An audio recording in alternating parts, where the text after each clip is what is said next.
The mother-in-law marches into the room, carrying a cup of what she claims is essential medicine, and Nuan sits on the edge of the bed, her expression weary and physically drained. The dark, pungent liquid steams, looking more like a bitter curse than a cure, and Nuan hesitates, asking if she can skip the foul-smelling brew just this once. The mother-in-law scoffs, reminding her of the extreme effort and cost required to obtain this specific recipe. Feeling the weight of the family's expectations, and Nuan forces herself to take a sip. The older woman's face hardens as she berates and Nuan for being a useless addition to the household. Internally, and Nuan recoils from the sewer-like taste, wondering if these strange concoctions are actually poisoning her body. Her mother-in-law casually mentions that Yan Sheng will be staying late at the office yet again tonight. She continues her verbal assault, expressing deep regret that her son ever married someone so idle. And Nuan remains silent, though her mind screams about the endless housework and cooking she handles alone every day. Dismissing her daughter-in-law completely, the woman turns to leave for her mahjong game. She stops at the doorway to demand a specific list of delicate snacks be prepared for her return. Later that night, and Nuan stands by the window, staring out at the cold, uncaring city lights. She questions how her husband could stay away for 20 days without realizing she isn't a fool. Suddenly, her phone vibrates on the table, breaking the heavy silence of the empty room. She answers the call, her voice trembling as she prepares herself for the truth. Her eyes widen in shock as the investigator confirms her husband is in a hotel right across the street. Inside that very hotel room, Yan Sheng is focused on another woman, completely disregarding his marriage. And Xiao wears a triumphant smirk, plotting to seize every bit of a Nuan's property and status for herself. A sudden, heavy pounding at the door interrupts their conversation. Yan Sheng pulls open the door, appearing completely unbothered by his lack of professional attire. He is stunned to find and Nuan standing there, soaked to the bone from the rain and shivering. She doesn't wait for an invitation, pushing past him to witness the betrayal for herself. Before he can react, she pulls out her phone and snaps a clear photo of the evidence. Yan Sheng lunges forward, desperately trying to snatch the device from her hand. Tears stream down her face as she asks if this is what he considers working overtime. He stammers out a pathetic excuse, claiming he simply walked into the wrong room by mistake, and Nuan clutches her chest, the physical pain of his lies becoming almost unbearable. He reaches out, begging her to forgive him for the sake of their 10-year history. She shoves him away with all her strength, firmly declaring that she wants a divorce. The desperation in Yan Sheng's eyes instantly vanishes, replaced by a dark, chilling glare. He sneers, accusing her of being a cruel woman for trying to tear their family apart. He grabs her forcefully, his grip tightening as he claims she is forcing his hand. Panicking, and Nuan turns to flee, her heels clicking rapidly against the floor. He towers over her like a predator, cutting off her only path to safety. From the bed, and Xiao shrieks for him to stop her at any cost. Yan Sheng reaches for a sharp blade nearby, his intentions turning deadly. Without a moment's hesitation, he strikes, ending their 10-year marriage in a single, violent motion. And Nuan collapses as he cold-bloodedly informs her that he will never grant her a divorce. He leans down to whisper that he never loved her and only married her for a business alliance. As her life fades, he reveals the medicine she drank was actually a high dose of birth control, and Nuan's final breath is filled with a vow of pure hatred,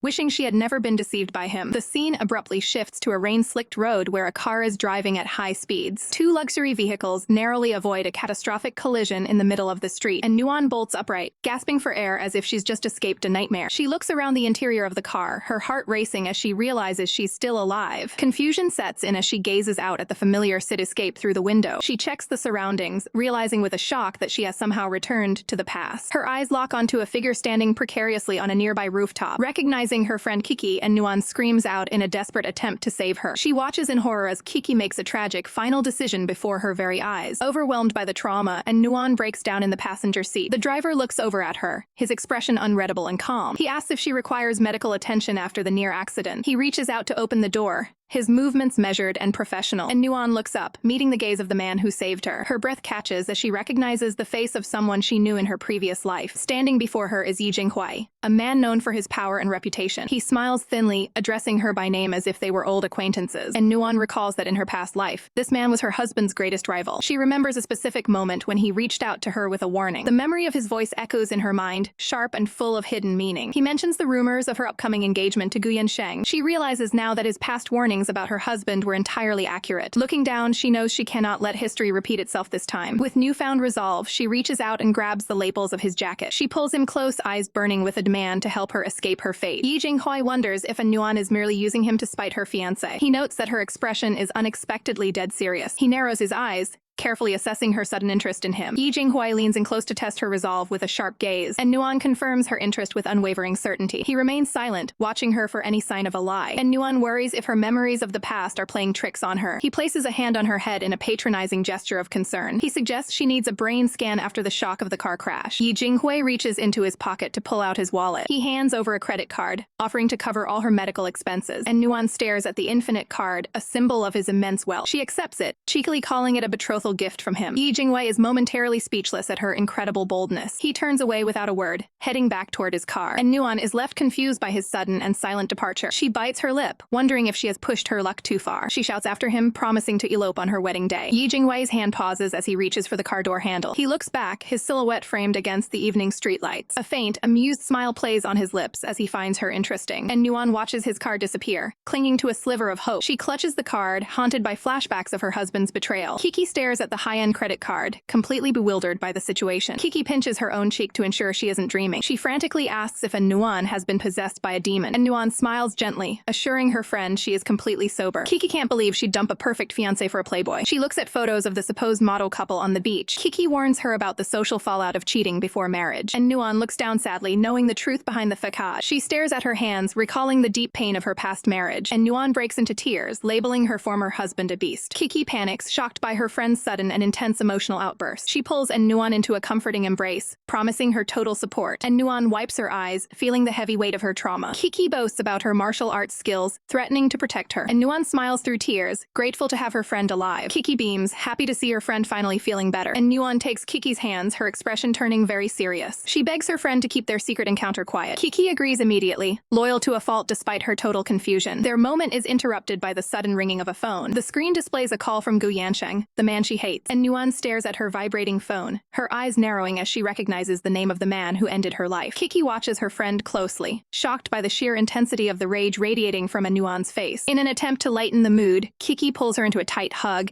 and offers a trip to a bakery for some comforting sweets. The persistent ringing continues as Gu Yansheng's name flashes across the screen, a reminder of his relentless harassment. And Nuan reflects on her past life, realizing that what she once mistook for devotion was actually a toxic form of control. With a steady hand, she finally swipes the screen to confront the person on the other end. Gu Yansheng's voice drips with false affection as he questions why his dear fiancé is taking so long to answer him. And Nuan doesn't entertain his small talk, demanding that he gets straight to the point of his call. He offers a shallow apology, claiming a sudden business meeting is preventing him from joining her at the bridal shop. Relaxing in a hotel room, he arrogantly assumes she will forgive him instantly because of their long history together. And Nuan's expression remains cold as she tells him his absence is perfectly fine, secretly disgusted by the sound of his voice. A high-pitched female voice rings out in the background of the call, announcing that she has finished her shower. The blatant evidence of betrayal leaves both Nuan and Kiki frozen in a moment of shared realization, and Nuan immediately calls him out, questioning how a business meeting could possibly involve another woman's voice. Caught in his own lie, Gu Yansheng stammers a pathetic excuse about her being stressed before abruptly hanging up. Back in the hotel, Gu Yansheng turns to Xiao, accusing her of deliberately making noise to ruin his cover. And Xiao wears a triumphant smirk, mocking Nuan for being too dull to keep a man's interest. She remains focused on her goal of replacing Nuan, making it clear she intends to stay by his side. Gu Yansheng lifts her up, completely disregarding the wife-to-be he just lied to on the phone. He sets her down on the bed, fully committing to his double life while Nuan prepares her revenge. The silence inside the car is deafening as the weight of Gu Yansheng's infidelity sinks in for both women. Kiki covers her mouth in horror,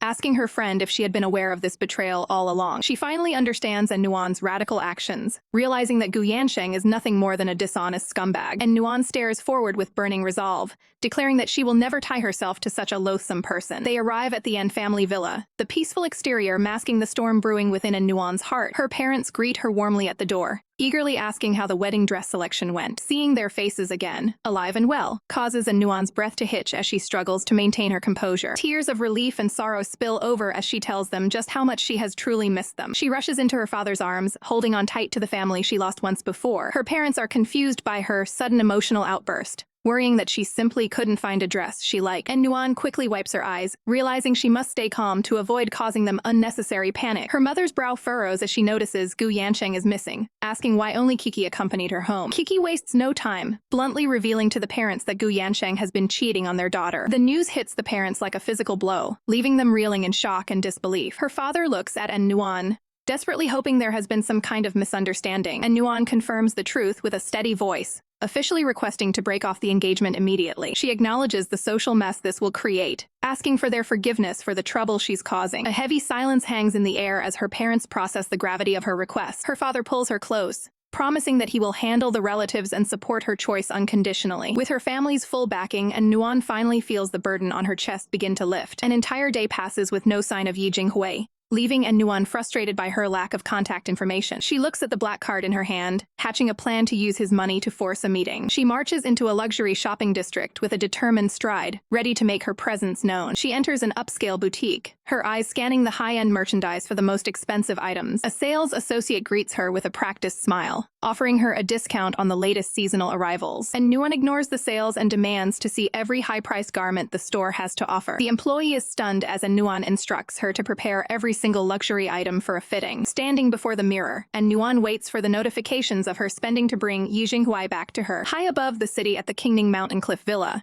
Jinghuai relaxes in a dimly lit lounge while the nightlife hums around him. The heavy silence of his private table is broken by the persistent, rhythmic buzzing of his smartphone. He picks up the device to find a relentless stream of high-value transaction alerts flooding his notifications from the local shopping center. A faint light from the screen illuminates his face as he recalls the exact moment he handed over his black card to the mysterious Nuan. He narrows his eyes with a knowing smirk, realizing that she is strategically choosing a single location to broadcast her exact coordinates to him. Miles away, the Kingshan shopping center glows brightly like a beacon against the dark evening sky. Inside an elite boutique, Nuan steps out in a stunning designer dress that fits her with effortless grace. The sales associate is practically beaming with excitement as she offers to pack up a brand new version of the garment for her. And Nuan ignores the praise and glances around the store with a look of growing frustration. Noting that her target has yet to show his face, she wonders if she overestimated her influence, fearing he might simply be ignoring the massive dent she is making in his fortune. Surveying the mountain of luxury bags piled at her feet, she is genuinely stunned that the credit card hasn't hit a spending limit yet. She approaches the counter with a sigh and hands the black card over to the cashier to finalize what has become a record-breaking bill. As she prepares to haul the heavy bags herself, the shop staff looks on in absolute shock at the young woman's raw determination. The sales assistant rushes forward in a panic, insisting that a top-tier VIP client should never have to lift a finger for their own luggage. She explains that the black card Nuan holds symbolizes her status as the mall's most distinguished customer,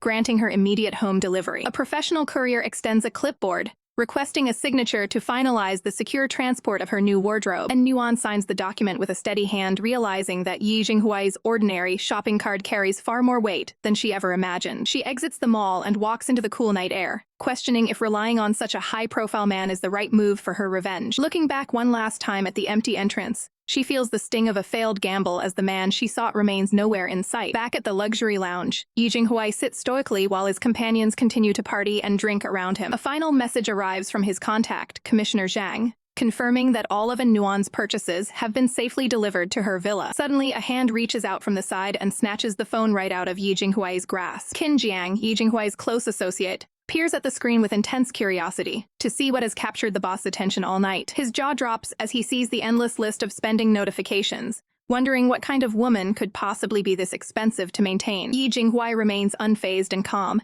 telling his friend that the complexity of the situation is far beyond his understanding. Qin Jiang points a finger in disbelief, questioning why a hedonist like Jinghuai would be this generous to a woman he hasn't even slept with. Jinghuai leans back with a calculated and predatory smirk, stating that it is only natural to be generous to one's future wife. The sudden announcement leaves Qin Jiang and his companion in a state of total shock, their minds racing to process the news. Without another word, Jinghuai pushes himself up from the sofa, ready to put his next move into motion. He places a firm, grounding hand on Qin Jiang's shoulder, casually inviting him to witness the upcoming wedding. Qin Jiang is left behind in a daze of mathematical confusion, unable to reconcile the playboy's reputation with this sudden commitment at the N family residence, and Nuan stares out of her window at the moonlight, reflecting on the day's failed attempt to force a meeting. She looks down toward the street, her thoughts interrupted by the low, powerful rumble of a high-performance engine. A vibrant red sports car cuts through the darkness of the suburban street, pulling up directly in front of the villa gates. She leans out over the balcony, her heart racing as she recognizes the luxury vehicle that could only belong to one man. The driver's door opens, and Jinghuai steps out into the streetlights,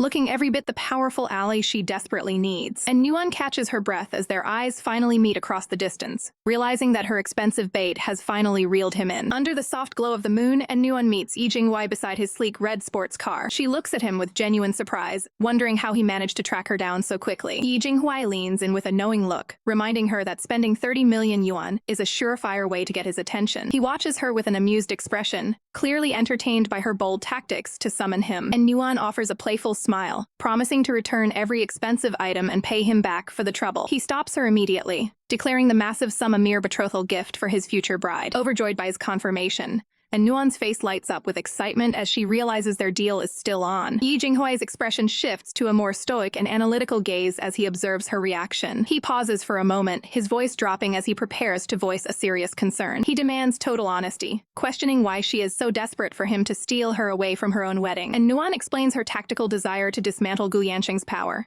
and secure the trust of the city's elite families. His eyes widen in brief shock as he wonders how she could possibly know about his family's secretive future business plans. She looks him in the eye, confessing that she wants to see Gu Yansheng ruined after his cold-hearted betrayal. Jinghuai remains skeptical, suspecting that she might be playing a double game to trick him. He closes the distance between them, searching her face for any hint of deception or hidden motives. He challenges her to provide immediate proof of her loyalty right there in the quiet of the night. And Nuan doesn't hesitate, reaching out to grip his jacket as she decides to go all in on this alliance. She pulls him into a firm kiss, sealing their pact under the light of the street lamps. The two stand locked together by the side of the road, a scene of high-stakes negotiation disguised as romance. Jinghuai eventually pulls back, placing his hands on her shoulders to create some distance. And Nuan asks if he needs further convincing, but he admits that he finally believes her resolve. A faint blush touches his cheeks as he touches his lips, promising to fulfill his role on her wedding day. With their agreement solidified, and Nuan bids him goodnight as he prepares to depart. Standing alone by his car, Jinghuai checks his watch and reflects on the intensity of their encounter. The morning sun rises over the An family villa, bringing with it a new set of challenges and uninvited guests. Inside the lounge, Uncle Yankan sits comfortably with his two daughters, and Xiao and Zhao waiting for her. And Nuan's father greets her warmly as she descends the stairs to face her opportunistic relatives. She stares at them with a cold intensity, remembering how these very people betrayed her in her previous life. She watches the two sisters whispering to each other,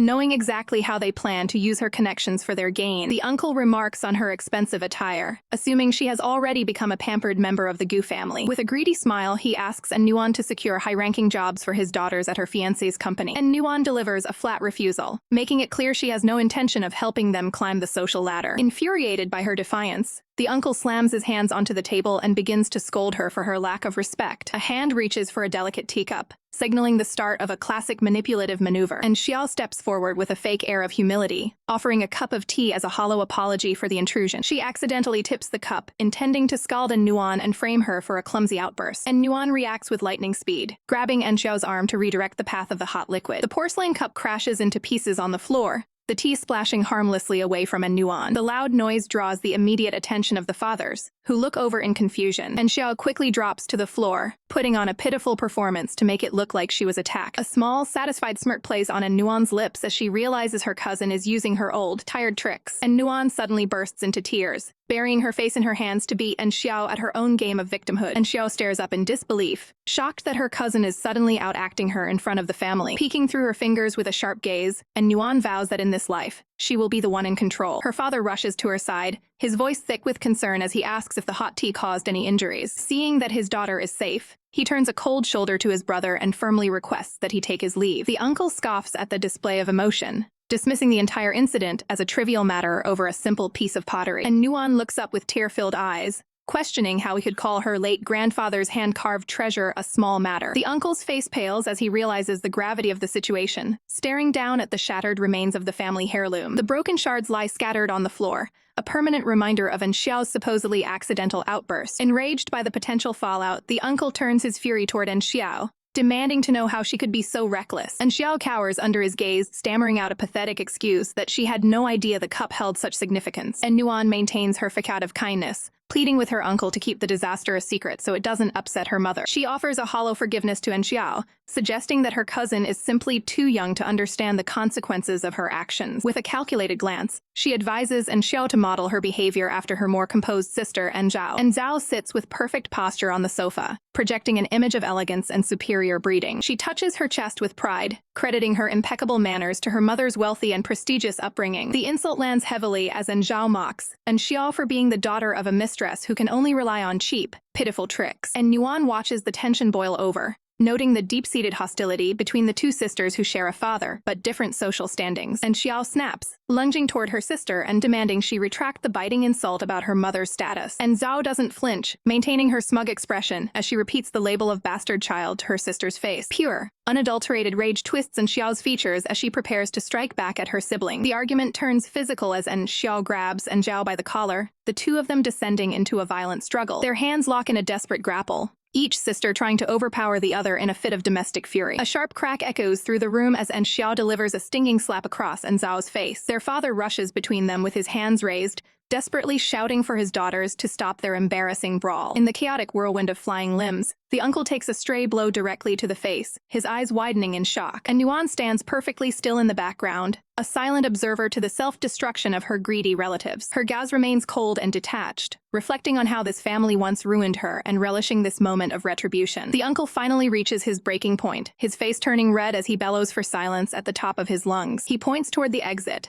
threatening to cast both of his daughters out of the house if they continue their disgraceful behavior. Even as they are forced to separate, the sisters trade final glares of pure hatred, promising that their feud is far from over. The uncle awkwardly ushers his bickering children toward the door, offering a hurried apology for the disturbance they caused. And Nuan lets out a soft sigh as the front door finally closes, savoring the return of peace and quiet to her home. Her father turns to her with a knowing look, praising her for the clever lie about the cup being a family heirloom. He admits that he has no patience for his brother's family, who only ever visit to ask for financial favors they never repay. And Nuan's expression turns serious as she informs her father that she has already devised a plan to handle their relatives after the engagement is broken. The conversation is cut short by the sharp buzzing of her phone, which sits vibrating on the kitchen counter. She answers the call with a focused expression, prepared to navigate the next stage of her complex social game. She recalls a past memory of Gu Yansheng holding her close, using his false jealousy as a tool to keep her away from public events. His manipulative words ring in her head,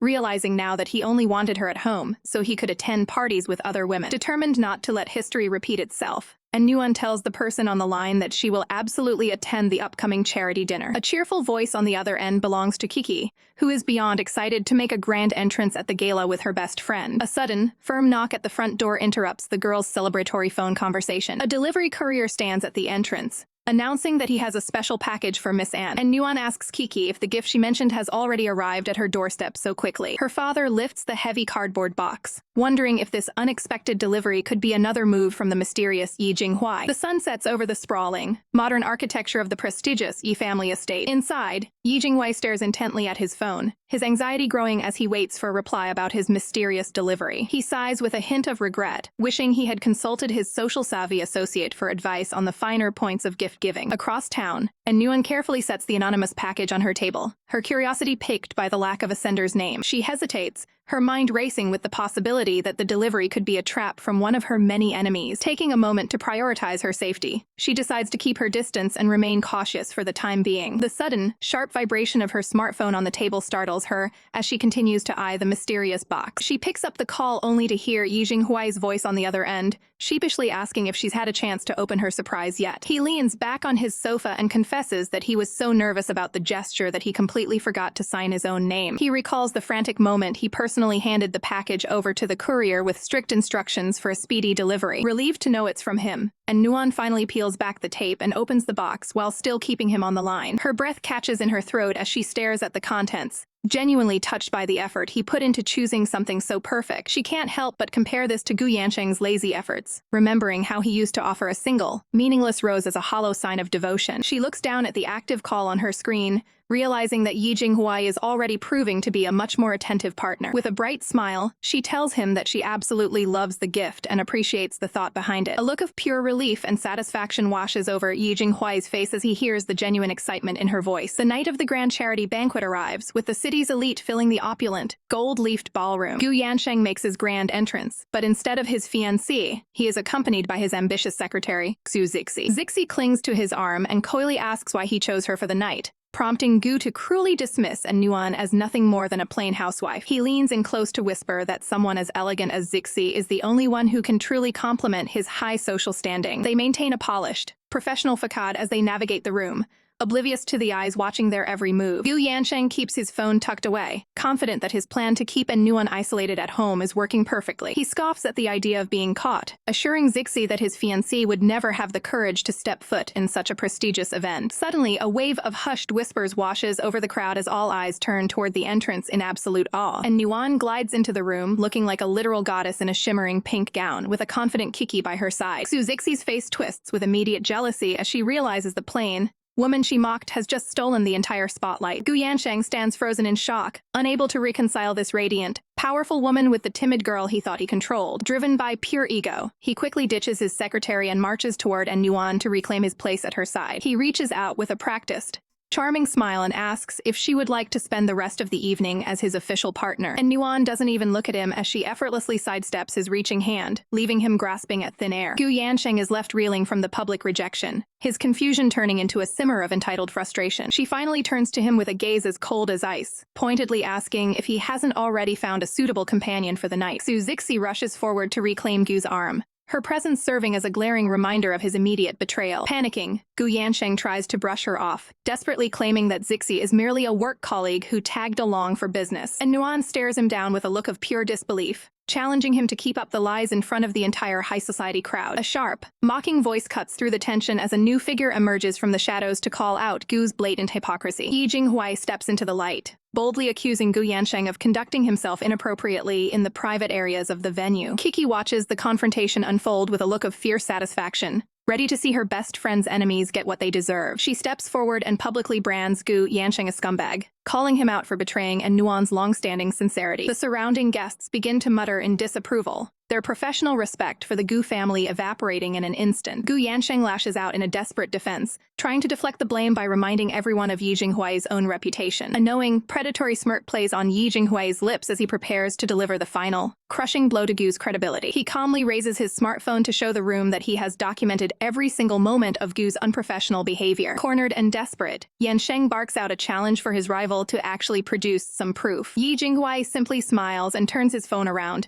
displaying a crystal-clear photo of the secret rendezvous. Yansheng's blood runs cold as he realizes his private moment in the upstairs hallway was being watched the entire time. The surrounding elite erupt in disgust, their voices echoing through the hall as they brand him a shameless cheater. He grits his teeth in a fit of impotent rage, unable to believe his perfect reputation is crumbling. Turning his fury outward, he points a trembling finger at Jinghuai and accuses him of being an even bigger playboy. Jinghuai remains unfazed, mockingly reminding him that losing his cool at a high society banquet is a terrible look. Scrambling for damage control, Yansheng pleads with Nuan, claiming he was just too drunk to recognize who he was with. And Nuan plays her part to perfection, her voice trembling as she expresses her soul-crushing disappointment. Zixi rushes over to play the martyr, bowing low and taking the full blame for the unfortunate incident. She tries to manipulate Nuan's kindness, insisting that Yansheng truly loves her, and only ever speaks of her grace. The secretary reaches out with a pleading gesture, begging Nuan to dismiss the whole thing as a mere misunderstanding. And Nuan looks him in the eye with a tearful gaze, demanding that he provide real proof of his devotion right now. Behind her facade of sorrow,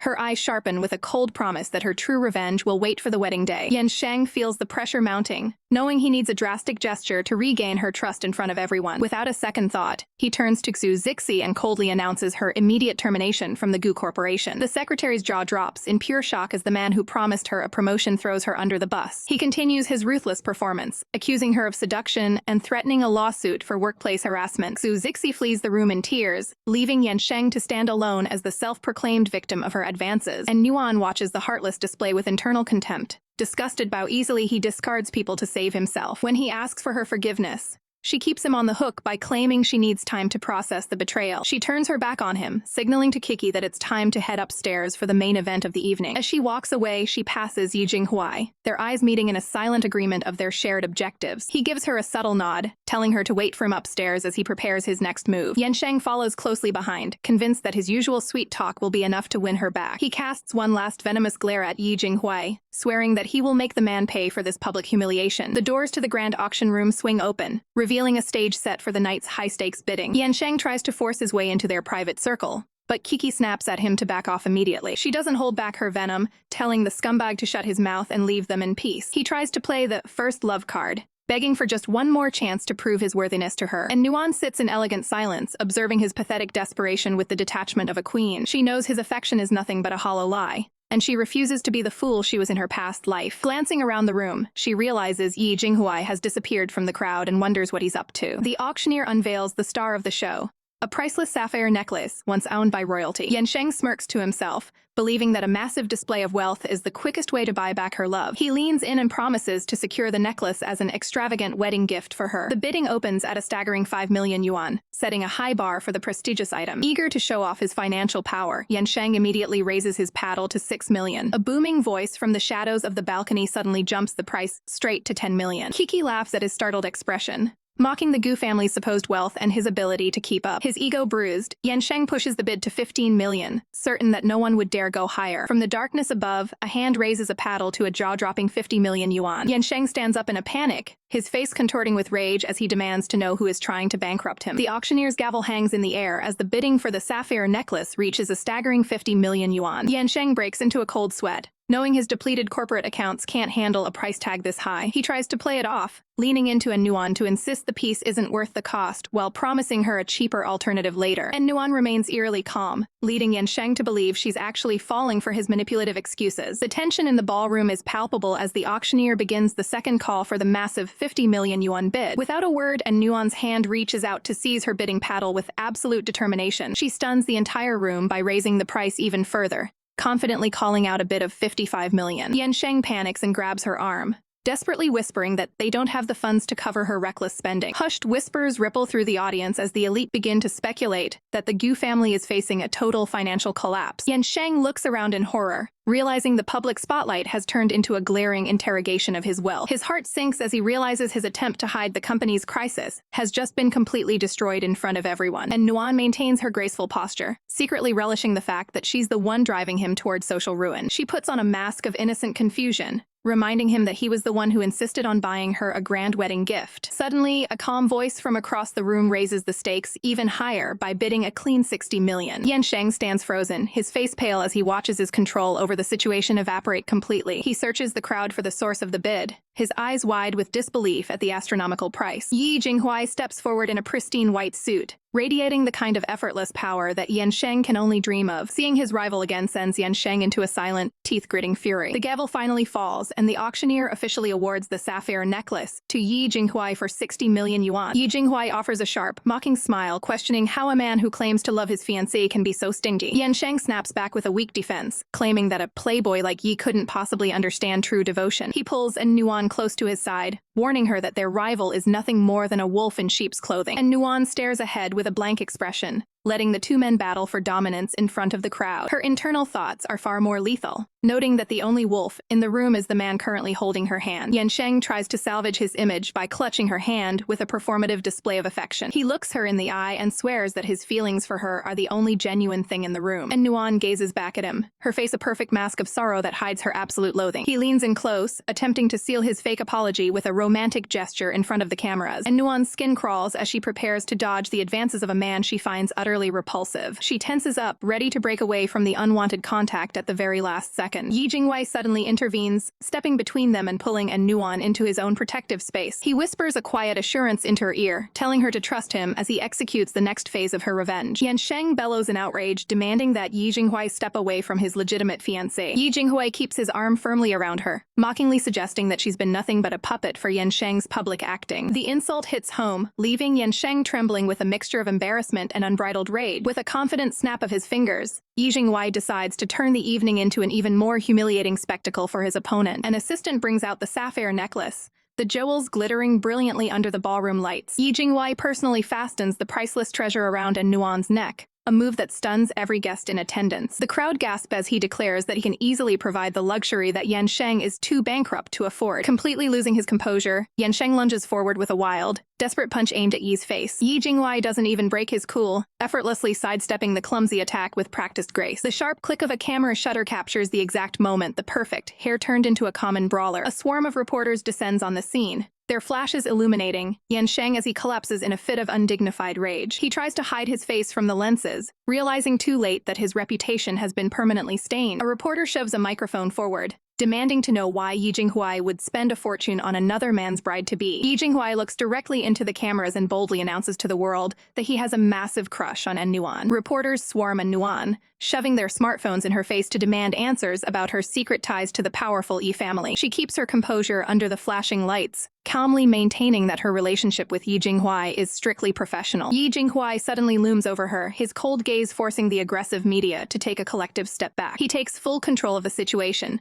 ordering the press to direct all further inquiries to him instead of harassing the young woman. Seizing the distraction, Kiki grabs her friend's arm and whispers that they need to make their escape before more reporters arrive. The two women weave through the chaotic crowd, leaving the stunned photographers behind as they head for the exit. Meanwhile, the disgraced Yansheng struggles to find his footing as the media sharks circle him for a statement on his public downfall. He watches them leave with a look of pure betrayal, realizing he's been completely abandoned in the wake of the scandal. Later that night, a heavy silence hangs over the N family estate as the fallout of the banquet begins to settle. Inside her room, Nuan carefully snaps the velvet jewelry box shut, securing the sapphire necklace that cost a literal fortune. A satisfied smile plays on her lips as she realizes Gu Yansheng's reputation in high society is likely ruined forever. Kiki lounges on the bed and excitedly flips through her phone, showing off the trending news stories of the night's events. She zooms in on a high-resolution photo of Yansheng looking pathetic on the floor, relishing the sight of his karmic justice. The two friends share a moment of pure joy, celebrating the fact that the man who bullied Nuan is finally being exposed. The lighthearted mood shifts instantly when Ki's phone pings with a message from someone she clearly despises. Nuan notices the immediate change in her friend's aura, sensing that the sender is someone who causes her great distress. Ki's face contorts with annoyance as she looks at the screen, confirming that her half-brother, Zhao Nanshan, is back in the country. Nuan stares into the distance, remembering how much Kiki has always blamed Nanshan for their family's tragic past. She recalls a past memory of Nanshan desperately trying to convince Kiki to return home for her own safety. In that memory, Kiki lashes out in a fit of grief, accusing his mother of destroying her life and killing her own mother. Nuan reflects on how she used to keep her distance from the man, purely out of loyalty to her best friend's hatred. She remembers the look of profound sadness in Nanshan's eyes, realizing now that his concern was always genuine. The most haunting image is of him standing alone in the rain at a grave, proving he was the only one who truly cared in the end. Back in the present, Nuan gently suggests that Kiki might want to reconsider her stance on her brother. Kiki is taken aback by the suggestion, questioning why her closest ally is suddenly defending the person she hates most. Nuan looks at her with a soft, knowing gaze, wishing she could explain the truths she learned in her previous life. Realizing she may have overstepped, Kiki quickly apologizes for her outburst and begs Nuan not to be mad with her. The two reconcile with a warm gesture, reaffirming their unbreakable bond despite the heavy subject matter. Kiki finally decides to head home, leaving Nuan to prepare for the challenges the next day will surely bring. The following morning, the sharp buzz of a smartphone on the nightstand cuts through the quiet of the bedroom. Nuan answers the call with a groggy voice, only to be met with her grandmother's demanding and harsh tone. Her expression sours as she listens to the lecture, knowing full well that her grandmother has always favored the men in the family. The elderly woman claims to be deathly ill, insisting that Nuan must come to the ancestral house immediately and alone. Nuan sees right through the transparent lie,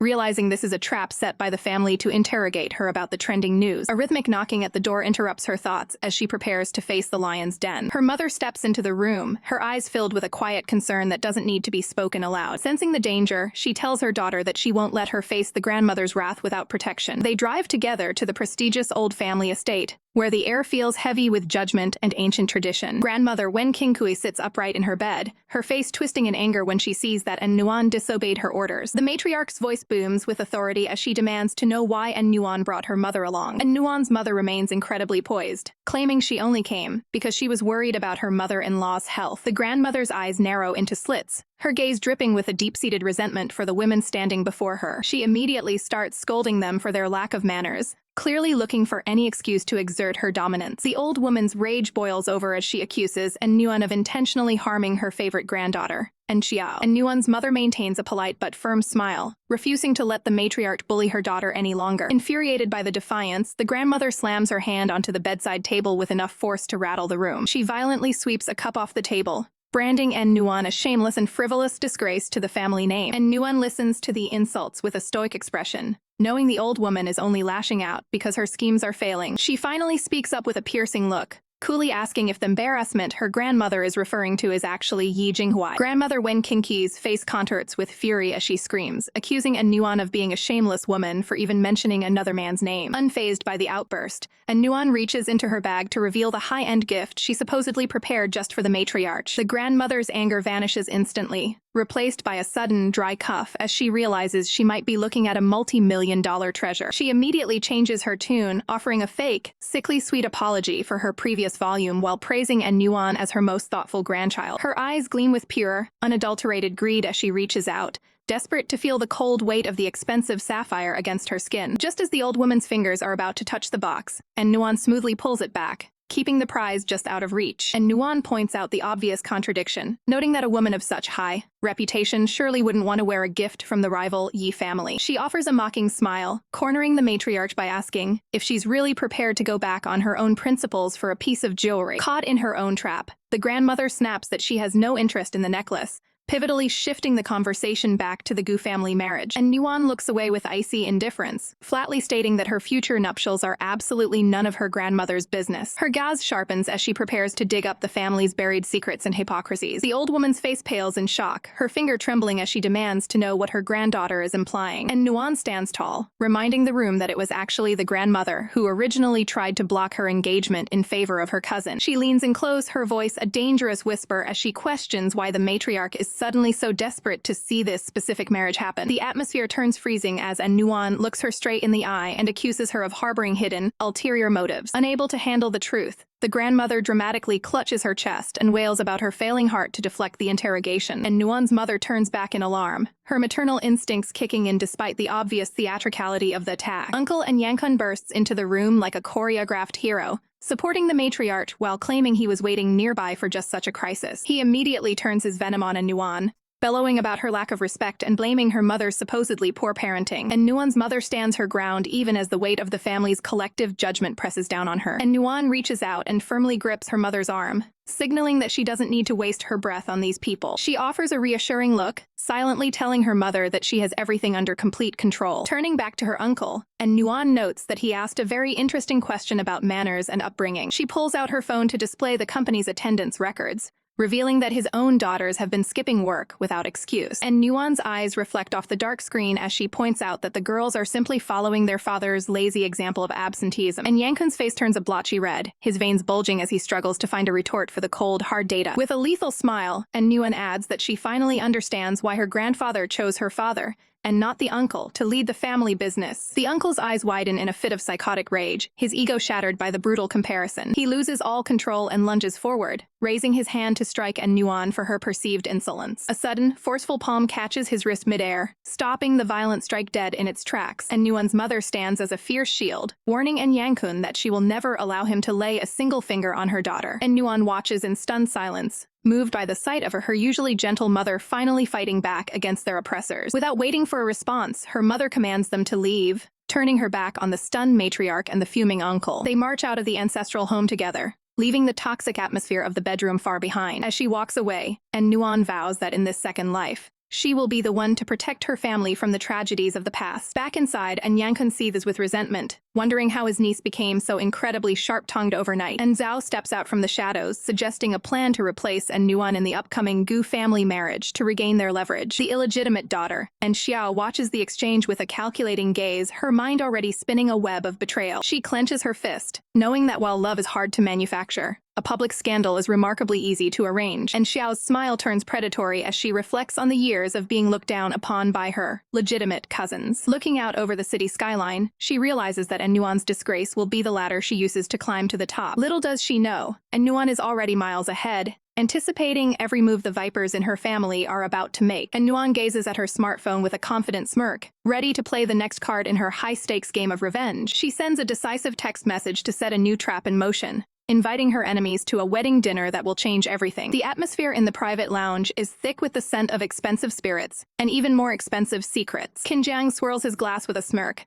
noting that his friend's little fiancé is proving to be far more interesting than anyone expected. Jinghuai reclines against the plush velvet sofa, his expression unreadable as he nurses his drink. Qin Jiang holds up his phone, showing off the latest headlines about Nuan's unexpected visit to the Gu family residence. The glowing screen displays a grainy photo of the An family cars arriving to discuss the upcoming wedding. Jinghuai's hand suddenly freezes, his grip tightening around the stem of his wine glass as the news sinks in. His internal composure fractures into a comical display of irritation, realizing his partner in crime might be playing a game he wasn't invited to. He gazes into the distance with a sharp, calculating look, wondering exactly what kind of chaos Nuan is brewing this time. The scene shifts to the sun-drenched back garden of the Gu estate, where a peaceful facade masks a den of vipers. A lavish breakfast spread is laid out across the table, though the tension in the air is enough to spoil any appetite. Gu Wenquan and his wife, Nilan, approach with practiced, hollow smiles, acting as if the recent scandals never happened. And Nuan sits across from them in an elegant blouse, her polite demeanor hiding a mind that is currently dissecting their every move. She vividly remembers Nilan's true nature from her past life, recalling how the woman treated her like a lowly servant once the cameras were off. A memory of her future sister-in-law forcing her to perform demeaning tasks flashes through her mind,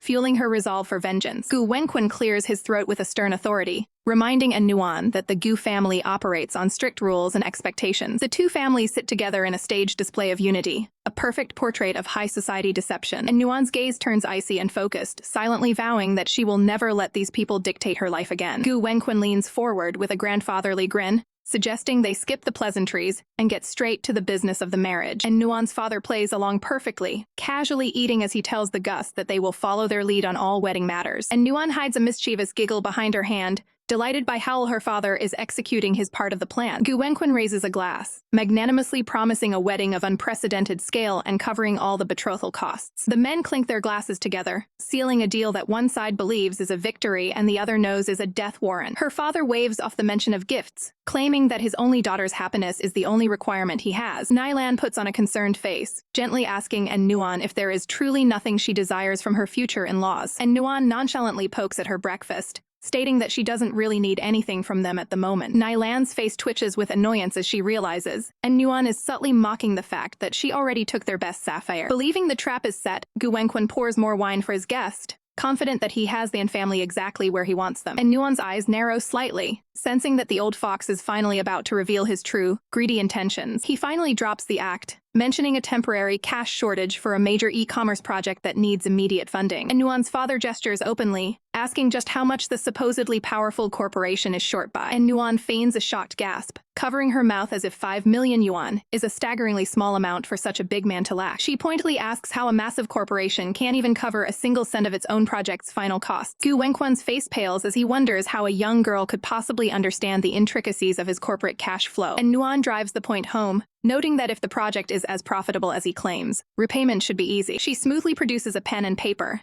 suggesting that a formal IOU is the only gentlemanly way to handle such a loan. Sweat beads on Gu Wenquan's brow as he realizes he's been backed into a corner by his own fake pride. He is forced to put pen to paper, signing away his leverage while Nuan watches with a predatory stillness. His hand trembles with suppressed rage, cursing the shameless girl who just outmaneuvered him in front of his wife. And Nuan holds up the signed document like a trophy, knowing this paper is the first nail in the Gu family's coffin. Later, she relaxes in the back of her car, pulling out her phone to check in with her most powerful ally. She greets Jinghuai with a playful tone, teasingly asking if he was jealous of her spending the morning with her fiancé. Jinghuai's cool exterior crumbles into a flustered reaction on the other end of the line, much to her amusement. And Nuan smiles to herself, relishing the fact that she finally has the upper hand against every enemy in her path. And Nuan frowns at her phone, noting Jinghuai's notorious reputation for attracting trouble. She recalls their agreement for him to crash her wedding and become her nominal fiancé. On the other end, Jinghuai questions her focus on his private life with a sharp gaze, and Nuan demands to know his current location, her patience wearing thin. Her eyes widen when he casually reveals he's at the Imperial Qian Dynasty Hotel. A wave of irritation washes over her as she processes his brazen honesty. She immediately orders her driver to head straight for the hotel lounge. She scoffs at the thought of men being unable to function without a crowd. Inside the club, a bold socialite attempts to charm Jinghuai with a toast. He meets her gaze with a chilling stare that offers no warmth. He demands Qin Jiang keep the atmosphere strictly professional and focused. With a dismissive wave, he signals for the unwanted distraction to be removed. Guards promptly escort the protesting woman out of the private area. Qin Jiang ensures the remaining guests understand the strict rules of the room. He casually gestures for the party to continue without further interruptions. He sips his drink, remaining completely detached from the surrounding music. He sets his glass down, labeling Nuan as a fickle player in this game. Qin Jiang gleefully announces that the devil herself has finally arrived. The heavy doors click open, drawing the attention of everyone inside. Yi's eyes sharpen as he tracks the newcomer's entrance. And Nuan stands tall, her presence instantly shifting the room's energy. She marches through the crowded lounge with a singular focus on her target. Reaching him, she firmly requests that he clear the room for a private talk. Yi leans in, pretending he can't hear her over the loud music. She steps closer to repeat her demand, closing the distance between them. An accidental shove from the crowd sends her stumbling forward. She lands directly against him, causing a shocked gasp to ripple through the room. Onlookers whisper in fear, certain she'll be thrown out for the contact. And Nuan's heart races as she realizes how compromising this looks. She looks up at him, her face flushed with genuine embarrassment. Time seems to stop as they lock eyes in the center of the chaos. She quickly pulls away, raising her hands in a flustered apology. He stands up and authoritatively commands everyone to exit the lounge. The room falls into a heavy silence as the last guest departs, and Nuan reveals her plan to use footage of Gu Yansheng's cheating to ruin him. He questions her shifting loyalties after her recent visit to the Gu estate. She argues that their shared goal of dismantling the Gu family makes them perfect allies. A faint, knowing smile plays on his lips at her unwavering confidence. He reaches out, his hand finding hers in a sudden firm grip. He pulls her into a steady hold, daring her to handle the fallout. With a solemn look, he officially agrees to facilitate her revenge. They stand poised in the empty room, a new alliance forged in the shadows. She softly calls his name, her resolve momentarily wavering. Overwhelmed, she retreats into a shy silence, unable to find the words. He warns her to maintain her health until their mission is complete. Internally, she spirals, reminding herself that all men are unpredictable. Qin Jiang watches from afar, still convinced she's just a fickle distraction, and Nuan shares a quiet moment with Kiki, promising to handle every detail for her mother's upcoming birthday celebration. Kiki's expression wavers as she tentatively asks if her current boyfriend, Ziming, can join the festivities, and Nuan's gaze turns sharp and cold as she silently recalls how Ziming's betrayal led to Kiki's tragic death in her previous life. Sensing the sudden tension, Kiki quickly retracts the request, deciding it's better to leave her boyfriend behind for this event. The conversation shifts to Xiao Nanshan's return,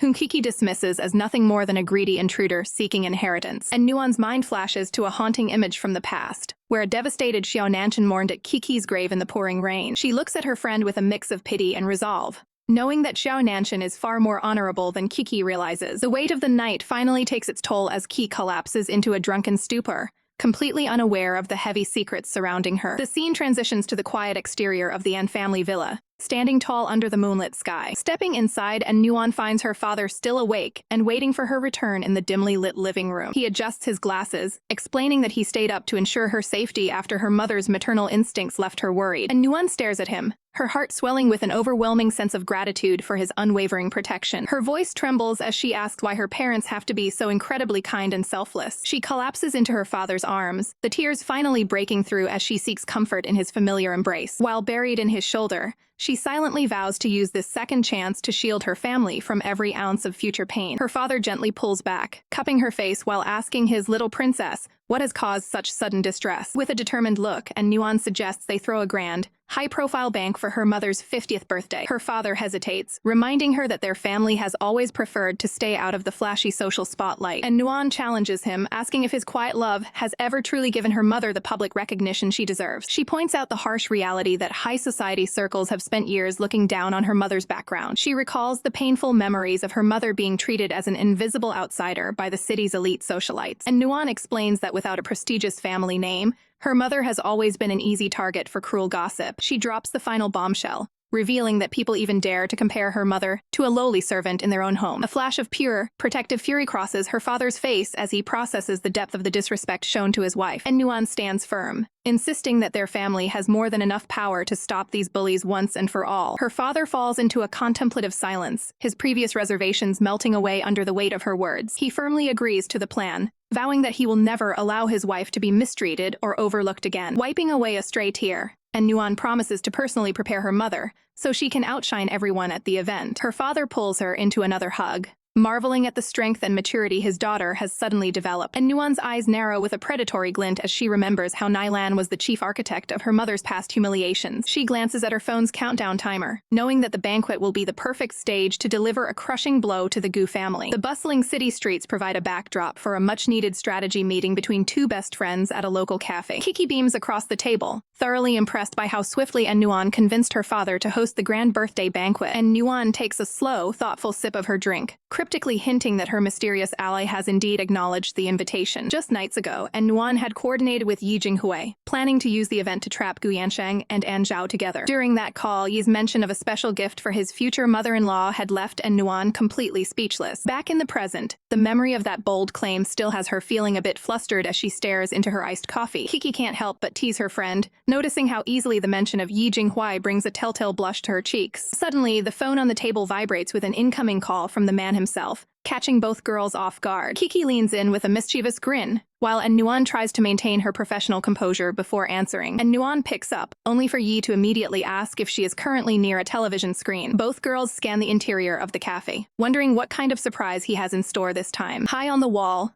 a flat-screen TV captures the attention of every patron in the establishment. A news anchor appears on screen, announcing that the results for the prestigious Outstanding Youth Award are finally in. Kiki notes that Gu Yansheng had been banking on this victory for months, while Nuan wonders why Yi is so insistent she watch. The anchor's voice rings out as she announces the winner is none other than the legendary Yi Jinghuai, and Nuan's jaw drops as she realizes Yi has just snatched the one thing Gu Yansheng coveted most. On the screen, a sharply dressed Yi Jinghuai adjusts his tie with the effortless grace of a true victor. Stepping to the microphone, he acknowledges his past reputation while thanking those who recognized his hard work. His tone shifts as he explains that his sudden transformation was fueled by someone very special entering his life. Looking directly into the camera, Yi declares with piercing intensity that the person he's talking about knows exactly who they are. And Nuan's face burns a deep crimson as she wonders if this public declaration was meant entirely for her. For a fleeting second, the distance between them vanishes, leaving Nuan mesmerized by his commanding presence on the screen. Kiki exclaims that the internet is exploding, delighted that Gu Yansheng's ego has been thoroughly crushed by this superior performance. Yi's voice returns through the phone, cheekily asking if she's satisfied with the high-profile gift he promised her mother. And Nuan struggles to find words, stunned that he went to such professional lengths to elevate her family's status. On his end, Yi maintains a cool, confident air, hoping his future mother-in-law will appreciate the technical merit of the achievement. And Nuan softly admits that he was never lacking in talent or merit to begin with, much to her own embarrassment. Yi pauses, momentarily taken aback by the rare and genuine praise from his sharp-tongued partner. A smirk plays on his lips as he expresses his gratitude that his wife finally approves of his professional efforts. And Nuan immediately breaks into a flustered fit, demanding he stop using such ridiculous titles in their technical arrangement. Yi's voice drops to a playful murmur, suggesting he might have to show her exactly how serious he can be about their partnership. The sheer audacity of his words leaves Nuan completely red-faced and struggling to maintain her focus. She frantically taps at her phone screen, desperate to end the call before he says anything even more outrageous. After the line goes dead, Yi gazes at his phone with a soft expression, finding her fiery reaction utterly charming. Back at the table, Nuan hides her face in her hands, cursing Yi's thick-skinned and unpredictable nature. Kiki watches her friend closely, whispering a question about whether there's something more than just a contract between them. Before Nuan can deny it, Kiki's attention is diverted by a familiar voice calling out her name. Standing there with a massive bouquet of sunflowers is Zemming, the very man Nuan knows is a wolf in sheep's clothing. Xiao Nanshan stands frozen, clutching a bouquet of sunflowers meant for his sister, and Nuan reaches out to steady Kiki, sensing the tension in the room. She explains that she invited Nanshan back to celebrate his recent return from abroad. Kiki's eyes flash with realization as a sudden intruder enters their private space. Gu Yanxuan marches in, her presence immediately souring the celebratory mood. Kiki snaps at her, demanding to know why she'd show up uninvited. Nanshan looks on in confusion, caught between the two clashing women. Yanxuan reaches out, possessively grabbing Nanshan's arm to stake her claim. She sneers at Kiki, declaring her mutual hatred for the woman before her. Clinging tight, she reveals she tracked Nanshan's car to find this location, and Nuan leans in to whisper that Yanxuan clearly followed him here. Yanxuan warns Nuan that associating with Kiki will ruin her marriage prospects. The two women lock eyes, the air thick with unspoken hostility. Kiki steps forward, challenging the girl to repeat her insults. Yanxuan accuses Kiki of using her charms to seduce Nanshan away. Losing control, the socialite lunges forward to strike her rival, and Nuan and Nanshan watch in shock as the verbal spat turns physical. The two engage in a chaotic scuffle, neither willing to back down. Nanshan calls out in alarm, desperate to stop the growing violence, and Nuan firmly holds him back, advising him to let the situation resolve itself. Yanxuan falls to the floor, screeching for help as she loses the fight, and Nuan and Nanshan remain detached, ignoring the girl's dramatic cries for attention. And Nuan reflects on the bullying she endured in her previous life. She executes a calculated accidental kick that connects directly with Yanxuan's face, and Nuan feigns surprise at her clumsy move while Kiki laughs. Yanxuan sprawls on the ground, threatening to have her brother dump Nuan. The trio watches the hysterical girl flee the cafe in disgrace. Kiki worries that Yansheng will retaliate for his sister's public humiliation. Right on cue, and Nuan's phone begins to buzz with a call. She checks the screen, seeing the expected name of her fiancé, and Nuan answers with a soft,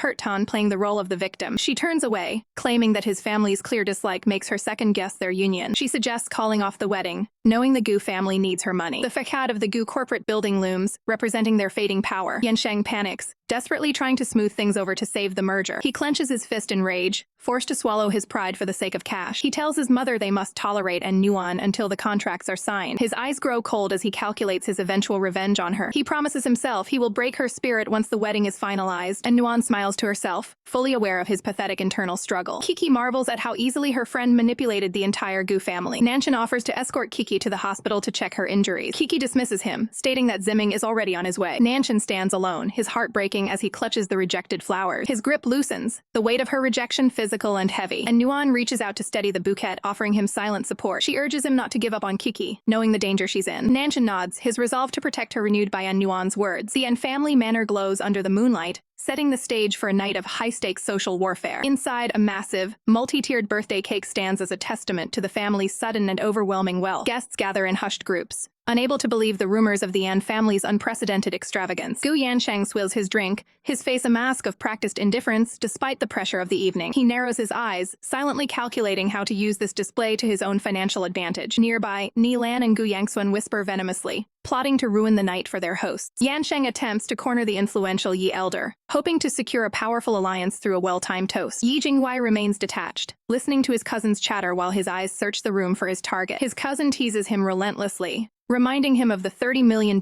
sapphire necklace he recently purchased. Suddenly, the grand ballroom plunges into darkness, cutting off the music and the gossip in an instant. A collective gasp of confusion ripples through the crowd as everyone wonders what caused the sudden blackout. A brilliant spotlight cuts through the dark, revealing Nuan and her parents as they begin their grand descent. All eyes fall on Li Yaju, whose radiant appearance makes her look decades younger than the country bumpkin they expected. The socialites in the front row are visibly shaken, their insults dying in their throats at the sight of her elegance. The fabled sapphire necklace glitters around her neck, its brilliance confirming the Yan family's new, untouchable status. Nilan watches from the shadows, her face contorting with jealousy as the spotlight she craves stays firmly on her rival. The contrast is undeniable. While Nilan looks desperate in her over-the-top red gown, Li Yaju exudes effortless grace. Mother and daughter share a moment of pure disbelief, realizing their plan to humiliate the Yan family has completely backfired. Gu Yansheng stands frozen, his drink forgotten as he processes the massive power shift happening before his eyes. And Nuan brushes a strand of hair back, her own beauty providing the perfect final touch to the family's triumphant debut. Her father clears his throat,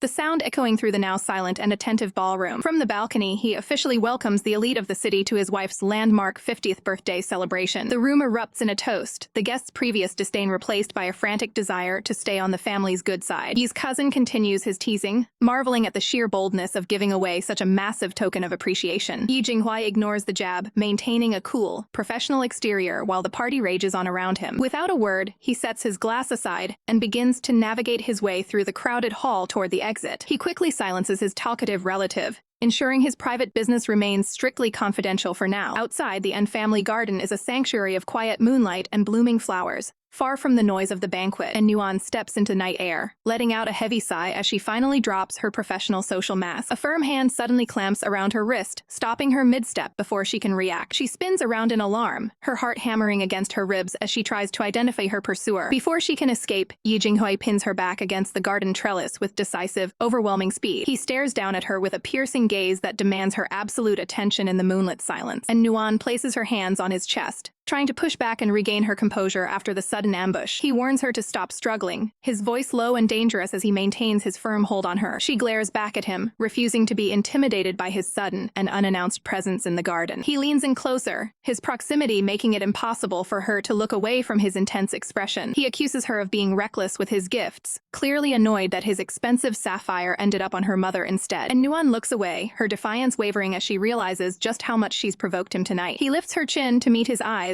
making it clear that his professional boundaries have been pushed to the limit. His expression softens for a fraction of a second, revealing the depth of the irritation hidden beneath his calm surface. And Nuan finally relaxes her grip, realizing that her plan to elevate her family required his technical cooperation. Satisfied with her silence, he adjusts his tie and steps back, once again the picture of a composed businessman. She clutches her chest, feeling the frantic rhythm of her heart as she tries to process the intensity of the encounter. She questions whether he treats all his business arrangements with such a lack of professional decorum. He offers a faint, knowing smirk, confirming that this level of attention is reserved strictly for her. And Nuan stands there completely red-faced, her sharp tongue finally failing her in the face of his overwhelming confidence. Yi's gaze softens as he clarifies that his bold behavior is a privilege reserved solely for her, and Nuan's breath hitches as she struggles to process the sheer audacity of his public declaration. Retreating in a flurry of flustered nerves, she insists on returning to the banquet to manage her remaining objectives. As she strides through the moonlit path, she curses Jinghuai's petty nature for always finding a way to rattle her. A sudden, forceful grip on her arm brings her march to a jarring halt. Gu Yansheng stands there, looking frantic as he claims to have been searching the entire venue for her, and Nuan's skin crawls as she immediately wrenches her wrist away from his unwanted touch. Yansheng recoils, his expression a mix of confusion and irritation at her blatant display of rejection. She quickly catches herself, realizing she cannot let her true loathing for him jeopardize the larger plan just yet. He tries to smooth things over,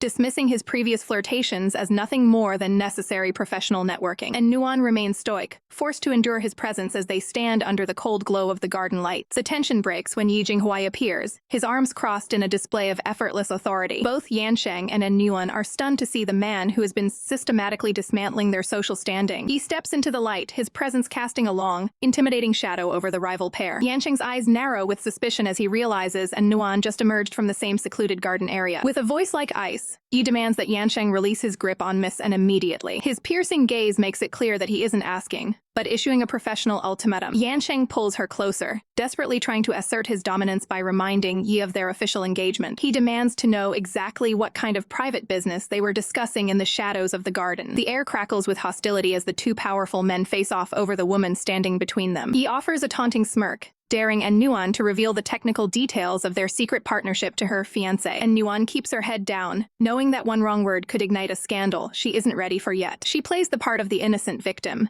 claiming their meeting was a mere coincidence of poor timing. Forcing a smile, she redirects Yansheng's attention toward the main hall for the highly anticipated gift exchange. As she allows Yansheng to lead her away, she doesn't look back at the man watching her from the dark. Inside, she frets over the possibility of Yi Jinghuai holding yet another grudge for a strategic retreat. He remains behind, his calm exterior hiding a mind that is always 10 moves ahead of his competition. While Yansheng boasts about their future marriage, Yi mentally calculates how long that title will actually last. The group approaches the center of the ballroom, where the family matriarchs are waiting for the ceremony. Li Yaju beams with pride as her daughter returns, looking every bit the high society heiress she was born to be. And Nuan's eyes flash with a cold, vengeful light as she prepares to counter the humiliation she suffered in her past life. Nilan steps forward with a fake smile, presenting a gift she believes is suited for a common bumpkin. She pulls out a cheap, lackluster bracelet that looks like an insult compared to the jewelry already in the room, and Nuan covers her mouth in mock surprise, highlighting the embarrassing lack of quality in the Gu family's offering. Enraged by the silent mockery, Nilan snaps at the girl, accusing her of having no understanding of true luxury. The argument is silenced by the arrival of a woman whose status dwarfs everyone else in the room. Yun Yuking, the prestigious matriarch of the Yi family, enters the fray with unmatched poise. She opens a velvet box to reveal a sapphire bracelet that perfectly matches Li Yaju's legendary necklace. Nilan's face drains of color as she realizes the Yi family has just publicly endorsed the N family. With a subtle jab,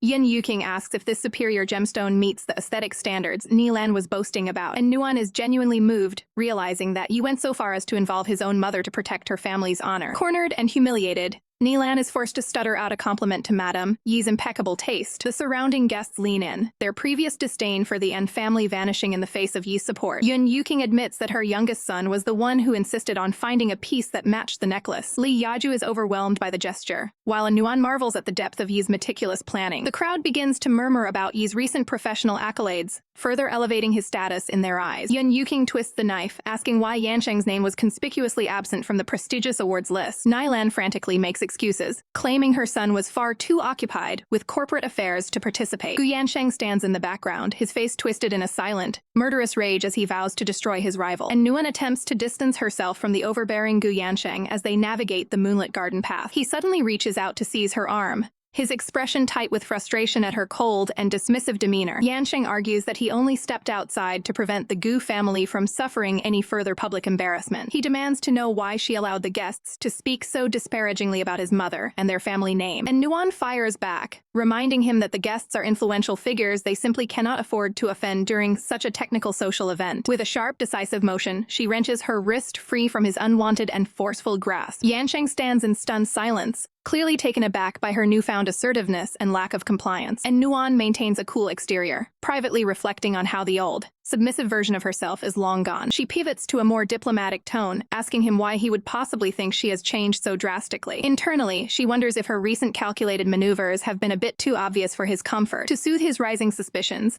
she gently reaches out to grasp the edge of his suit jacket in a superficial show of affection. She adopts a soft, pleading gaze, urging him not to let the night's social hurdles ruin his professional focus. Yansheng feels a surge of familiar arrogance, convinced that she is once again falling back into her role as a predictable pushover. And Nuan plays the part of the distraught fiancé to perfection, shielding her face as if wiping away tears of regret. Sensing an opportunity to regain control, Yansheng pulls her into a hollow embrace to maintain their public image. He leans down to offer a scripted reassurance, promising that their bond remains the priority of the evening. Behind his back, and Nuan's eyes grow sharp and cold, her mind already calculating the steps toward his eventual downfall. Yansheng's gaze is equally calculating, focused entirely on securing the An family's wealth to save his failing corporation. He suggests they return to the main hall to continue their professional appearances for the rest of the gala. As they walk side by side, the garden lights cast long shadows over their fragile and deceptive partnership, and Nuan offers a subtle, victorious smile, knowing her plan to lure Zhao into the garden is working perfectly. She suddenly brings their walk to a halt, sensing the perfect moment to execute her next tactical move. She leans in toward Yansheng with a practiced air of closeness, making sure they look intimate from a distance. Hidden nearby, Zhao watches the scene unfold, her heart sinking at the apparent closeness of the couple. The sight of Nuan's proactive behavior fills Zhao with a desperate, frantic need to intervene before it is too late. She begins to move toward them, unable to stand by while her rival solidifies her claim on Yansheng. And Nuan watches the approaching figure with a predatory focus, her trap successfully baited and set. She lightly pushes Yansheng back, claiming she was merely removing a stray leaf from his expensive suit. Yansheng looks slightly dazed by the sudden proximity, his focus momentarily shaken by her calculated touch, and Nuan beams a radiant, false smile as she suggests they finally head back to join the other guests. Feeling emboldened, Yansheng catches her hand and attempts to pull her back for a more personal moment. A flash of genuine disgust crosses and Nuan's face as she recalls how he discarded her like trash in her past life. She closes her eyes and takes a steadying breath, mentally preparing herself to endure his presence for the sake of the mission. She forces a strained smile, encouraging him to keep moving before they draw any more unwanted attention. She points toward the manor, reminding him that the venue is crawling with people who are constantly watching. Yansheng offers a smug remark about their upcoming wedding night,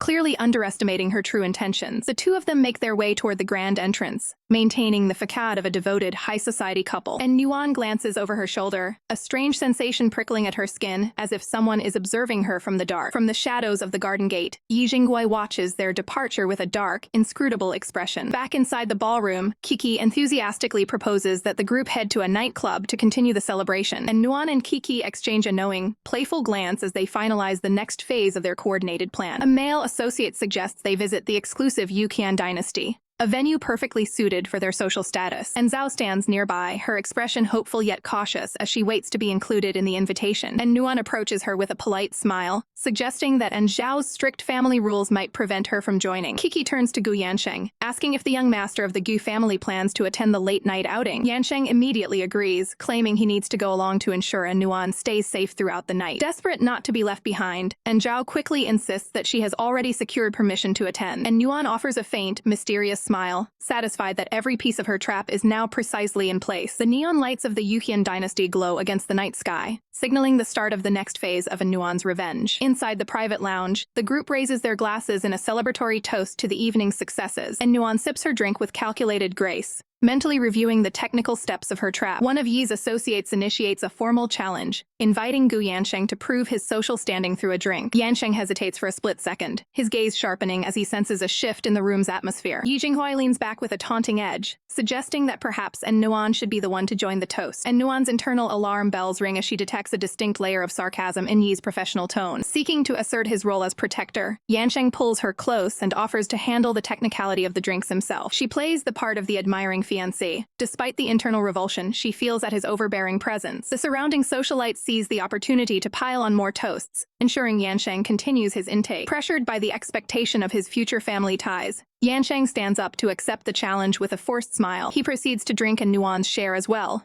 unaware that he is falling directly into her prearranged script from a nearby table, and Zhao watches the display of affection with a gaze that is pure, unadulterated poison. Her grip tightens around her glass, her frustration mounting as she sees Nuan monopolizing all the attention. The alcohol quickly takes its toll, leaving Yansheng visibly disoriented as he struggles to maintain his composure. He leans in to inform Nuan that he needs to step away for a moment to clear his head. She watches him with a cold, predatory focus, knowing the technical window for her plan has finally opened. With a mask of feigned concern, she reminds him to be careful as he navigates the cool air outside. Yansheng stumbles toward the exit, his movements monitored by Jinghuai's watchful and stoic gaze. He remains seated, his expression darkening as he contemplates the inefficient social maneuvers playing out before him. Seeing her chance, and Zhao vows to dismantle Nuan's position and claim the prize for herself. She rises from her seat, trailing behind Yansheng like a shadow in the dim light of the corridor. She offers a quick, superficial excuse to her companions before slipping away into the private hall. And Nuan remains at the table, a picture of calm as she waits for the inevitable reports from the field. In the secluded hallway, and Zhao finally intercepts the target, her heels clicking decisively against the floor. She drops the facade and confesses her hidden intentions, gambling everything on this single technical exchange. She reaches out to initiate physical contact, testing the limits of Yansheng's remaining self-control. And Zhao leans in with a calculated whisper, suggesting that their unofficial status makes the exchange even more thrilling. They engage in a high-intensity physical interaction,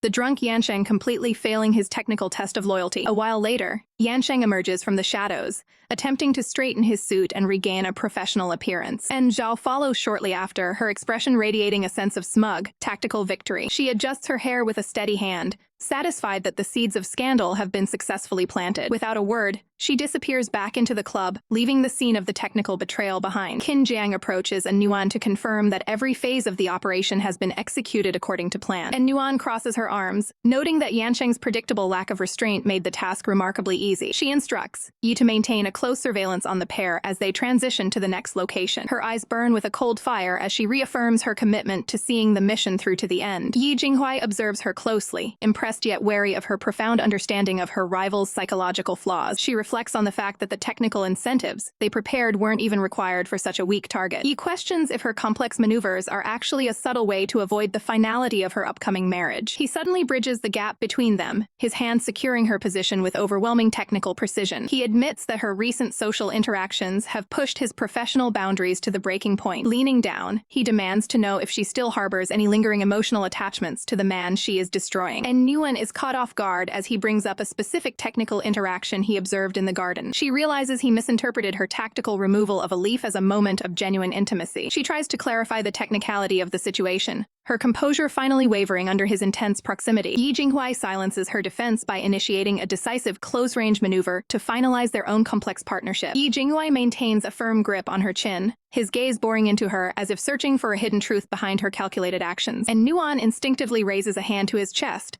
desperately trying to find the words to de-escalate the technical misunderstanding between them. He closes the distance in a decisive maneuver, silencing her protests with an overwhelming and undeniable display of personal authority. Up close, the intensity of his focus is suffocating, leaving her with absolutely no room to retreat from the confrontation. Her pulse quickens against her will, a physiological response she struggles to rationalize as she remains frozen in his hold. Attempting to regain her professional composure, she explains that her earlier interactions with Yansheng were purely a strategic move to provoke Zhao's jealousy. He listens with a skeptical half-smile, clearly unconvinced that her intentions were as strictly technical as she claims, and Nuan maintains her stance, emphasizing that their alliance must remain focused solely on their mutual objectives. She reminds him with a cold clarity that their upcoming union is nothing more than a calculated marriage of convenience. The remark hits a nerve, causing a flash of genuine irritation to cross Yi's normally impenetrable features. His eyes narrow as he repeats her words back to her, the weight of the statement hanging heavy in the air between them. And Nuan doubles down, stating she will not interfere with his personal life as long as he respects her professional boundaries. She demands he maintain a strict distance, refusing to let any emotional variables complicate their complex partnership. She points out that a man of his status is constantly surrounded by high society options, implying she has no desire to compete for his attention. He challenges her assumption, asking how she could possibly know the true nature of his long-term goals or his willingness to let others go. She looks away, declaring that while she will help him secure a prosperous future, She refuses to be controlled or tied down by any man ever again. Yi realizes that her walls aren't built out of lingering affection for Gu Yansheng, but a deep-seated fear of being betrayed. He offers a subtle, knowing smirk, seemingly conceding to her terms for the duration of their current operation. And Nuan is left momentarily stunned by his sudden shift back to a more cooperative and professional demeanor. As he turns to leave, he silently reflects that a prosperous future is the furthest thing from what he actually desires from her. Later, near the restroom entrance, the toll of the evening's stress and alcohol becomes apparent as Nuan struggles to maintain her balance. Kiki rushes to her side, supporting her friend as the effects of the technical toasts finally overwhelm her system. Even in her dazed state, Nuan mutters about the next phase of the plan, ensuring that Zhao is the one to take Yansheng home. Her legs suddenly give out, sending her into a dizzying stumble that catches Kiki completely off guard. Kiki cries out in alarm as Nuan begins to fall, unable to steady her friend in the crowded corridor. Before she can hit the ground, a pair of strong arms intervenes, catching her with practiced and efficient timing. Jinghuai's hands lock firmly around her waist, ensuring she is safely stabilized against his own frame. Without a word,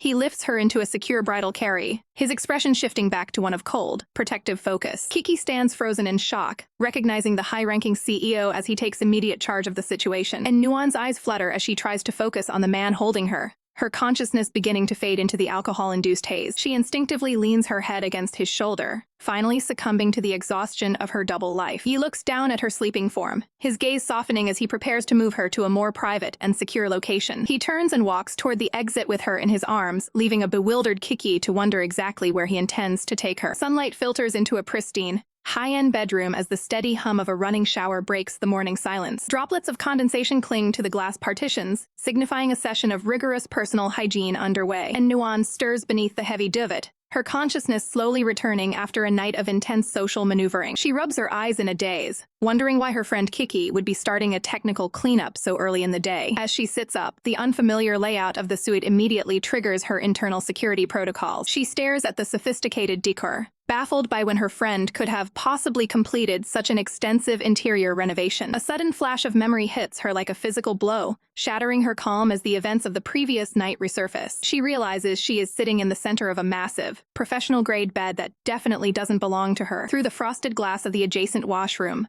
the blurred silhouette of a man confirms her worst tactical oversight. The shocking realization that she is inside Yi Jinghuai's private residence sends a jolt of pure adrenaline through her system. Panic sets in when she notices her evening gown has been replaced with a set of clean, professional pajamas. Inside the steaming room, a firm hand grips the shower control to shut off the water's flow. The latch clicks decisively as the door is pushed open, signaling the end of the morning's maintenance routine. And Nuan freezes, her eyes wide as she prepares to face the person who has compromised her carefully maintained distance. Yi Jinghuai steps into the room, his focus entirely on his post-shower routine as he maintains a strictly athletic and professional physique. The sheer unexpectedness of the encounter forces a high-pitched, involuntary alarm from Nuan's throat. She clutches the blankets to her chest, demanding an immediate technical explanation for her presence in his home. He remains completely unfazed by her outburst, his expression neutral, as he processes her sudden return to consciousness. He crosses his arms, calmly reminding her that she was the one who insisted on this specific logistical arrangement last night, and Nuan protests that her judgment was clouded by alcohol, and that she has no functional memory of the transfer. He stands firm, the simple towel around his waist serving as a reminder of the personal boundaries currently being tested. As he moves toward the bed, she frantically orders him to maintain a safe and professional distance. He leans over her, his shadow looming large as he questions what kind of unprofessional thoughts are racing through her mind. A wave of heat rushes to her face, her tactical composure completely failing under his direct observation. A faint, knowing smirk plays on his lips, as if he finds her defensive reaction more amusing than a serious breach of protocol. He bridges the remaining gap, his presence becoming an overwhelming variable she can no longer ignore. Up close, he challenges her to admit if there is truly nothing she recalls from their late-night encounter. She places her hands against his chest to push him back, her voice trembling as she tries to re-establish her authority. Despite her resistance, he maintains his position, his eyes searching hers for any sign of genuine emotional vulnerability. He repeats his inquiry, demanding she disclose exactly what she's so worried about regarding their current proximity. And Nuan looks down at herself, her mind racing as she wonders who was responsible for her change of attire during her unconscious state. Yi Jinghuai turns his back to her, casually suggesting she use the facilities while he waits in the dining area. His expression shifts into a more professional gear as he mentions that the operative tailing Gu Yansheng has finally checked in. He maintains a stoic profile, signaling that the data collection phase of their operation is nearing completion. Outside, the morning sun bathes the city skyline in a bright, clinical light, marking the start of a new tactical day. Uniformed staff move with practiced efficiency around the villa's poolside, maintaining the estate's high-status appearance. Now dressed in a fresh ensemble, and Nuan enters the living space, her eyes scanning the room for any new variables. A line of attendants led by the head butler offers a synchronized morning greeting, acknowledging her presence with formal respect. The butler informs her that the young master is already positioned in the dining room, awaiting her arrival for a briefing. She takes a steadying breath, bracing herself for another high-stakes interaction with the unpredictable CEO. Jinghuai sits at the head of the table, the picture of executive composure as he reviews the morning's developments over coffee. He lowers his cup with measured grace, his eyes locking onto hers the moment she enters his line of sight. A faint, welcoming smile crosses his face as he offers a simple, professional greeting to start the day, and Nuan finds herself momentarily caught off guard by the relaxed atmosphere, her pulse reacting to his intense focus. She steadies herself against the back of a chair, attempting to regain her footing in this unfamiliar domestic territory. Skipping the pleasantries, she takes her seat and immediately asks for the technical footage captured during the night. He dismisses her urgency with a calm gesture, insisting that the briefing can wait until she has properly refueled. She looks at him with a hint of suspicion, wondering why he is prioritizing her well-being over the mission's progress. A maid places a tray of carefully prepared dishes before her, explaining that the master ordered a specific menu to aid her recovery. The spread is a masterclass in nutritional balance, featuring a sobering mung bean soup and high-protein essentials, and Nuan reflects on the logistical precision of her stay, noting that even her toiletries were staged with meticulous care. She takes a tentative bite, finding the quality of the meal as impeccable as the rest of his household management. Softening her guard, she looks up and offers him a sincere word of thanks for his unexpected hospitality. Jinghuai pauses, visibly struck by the rare flash of genuine warmth behind her usually calculated exterior. He rests his chin on his hand, observing her with an inscrutable gaze that makes the air in the room feel heavy. His eyes narrow slightly, analyzing her every movement with the clinical precision of a man who notices every detail. He silently acknowledges her compliance with the morning routine, satisfied that she is finally focused on her own recovery. After finishing her meal, she sets her utensils down and signals that she is ready for the promised intelligence update. He adjusts his cuffs, revealing that Gu Yansheng and Zhao bypassed the hotels to hide out in a private luxury apartment. And Nuan's expression darkens as she recognizes the property owner as Su Zixi, another player in her rival's complex social web. A cynical smile plays on her lips as she realizes the target's lack of loyalty extends even further than she initially projected. He watches her closely, sensing the underlying resentment she feels toward the man she once trusted. Her hand tightens around a napkin, her knuckles whitening as she processes the sheer inefficiency of her past emotional investments. She shakes off his pitying look and demands to see the photographic evidence of the technical breach. He retrieves his device, his thumb hovering over the screen as he prepares to disclose the gathered data. The display shows a clear, incriminating capture of the two targets during their unauthorized late-night rendezvous. Before she can analyze the details, he decisively pulls the phone away, cutting off her access to the visual report. He suggests that further observation is unnecessary, as the primary objective of confirming the betrayal has already been met. A mental playback of the scene highlights the target's complete lack of professional or personal restraint. He confirms that their physical proximity left no room for doubt regarding the nature of their relationship. And Nuan stands up abruptly, frustrated that he thinks she needs such a basic confirmation of what she already knew. He looks up at her with a taunting edge, asking if she was actually hoping to critique the other man's physical condition. She counters with a sharp, playful smirk, asking him how his own physical standards compare to the target's. Accepting the challenge, he rises to his full height, projecting an aura of absolute confidence and athletic peak performance. He reaches for the buttons of his shirt, his movements slow and deliberate, as he prepares to provide a direct comparison. Leaning into her personal space, he invites her to conduct a thorough technical inspection of his own superior physique. And Nuan's heels click firmly against the floor as she maintains her ground against Jinghuai's overwhelming presence. She places her hands against his chest, decisively halting his advance and insisting that he can appreciate his own physique without her assistance. Despite her outward bravado, a faint flush colors her cheeks as she struggles to process the sudden shift in their professional dynamic. She quickly adjusts the collar of his shirt, an instinctive gesture of order that, Yi playfully notes, makes them look like a pair of doting newlyweds. Realizing the implications of her stay, she checks the time and declares she must return home immediately to prevent her parents from worrying. She turns on her heel, her long hair swaying as she moves toward the exit with practiced urgency. Yi calls out for her to wait, his voice cutting through the room with a tone of sudden tactical necessity. And Nuan pauses, asking if now is the right time to leak the incriminating footage of Gu Yansheng's infidelity. Yi looks down at his device, his expression unreadable as he watches her prepare to leave his sanctuary. She clenches her fist, her voice dropping to a cold whisper as she vows to wait until the target is at his highest point before sending him straight to hell. As she disappears down the corridor, the silence of the villa highlights the heavy atmosphere she left in her wake. He stands alone, his gaze darkening as he wonders what horrific experiences could have forged such a ruthless spirit within her. He imagines her as she once was, a bright, untroubled soul filled with genuine laughter. The contrast is jarring compared to the image of her suffering alone in the dark,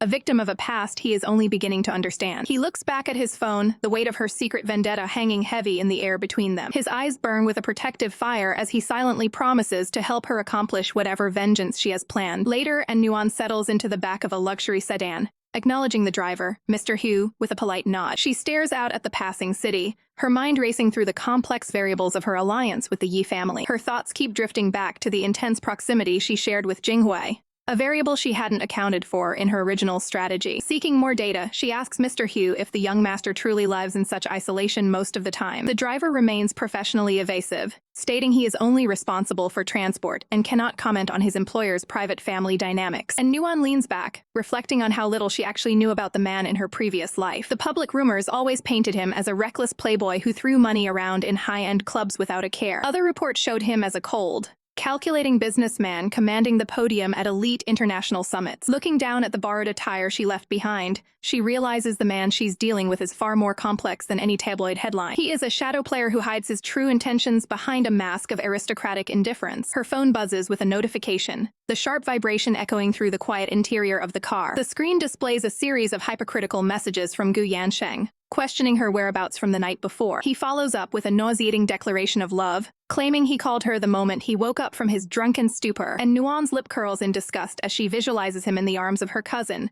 his words now nothing more than static. Arriving home, she immediately rushes to her mother's side, offering a sincere apology for her uncharacteristic lack of communication. She excitedly pulls out her phone to show her mother the morning's top trending headlines. The screen displays a wave of positive public sentiment, praising the Yan family's recent banquet as a masterpiece of high society elegance. Her mother stares at the device, her eyes widening as she processes the sudden shift in their social standing. Tears begin to well up as she reads comments from the very people who used to mock her humble background. She wipes her eyes, realizing that her daughter's hard work has finally restored the dignity she thought was lost forever. Reaching out, she gently pats Nuan's head, overwhelmed by how much her little girl has grown into a formidable woman. The two share a quiet, emotional embrace, the bond between mother and daughter serving as Nuan's primary motivation. As she holds her mother, and Nuan's eyes sharpen with a cold, tactical focus on the month ahead. 1 month passes in a blur of logistical preparation and high-stakes social maneuvering. Behind closed doors, the final stages of a wedding are being meticulously staged, complete with the finest lace and silk. Suddenly, a hand slams a stack of surveillance photos onto a mahogany desk with a thunderous crash. Qin Jiang gestures toward the images, warning Yi Jinghuai that Nuan and Gu Yansheng have been inseparable during the wedding rehearsals. He questions if the young master is being played for a fool by a woman who might still harbor feelings for his rival. Yi Jinghuai picks up a photo of the happy couple,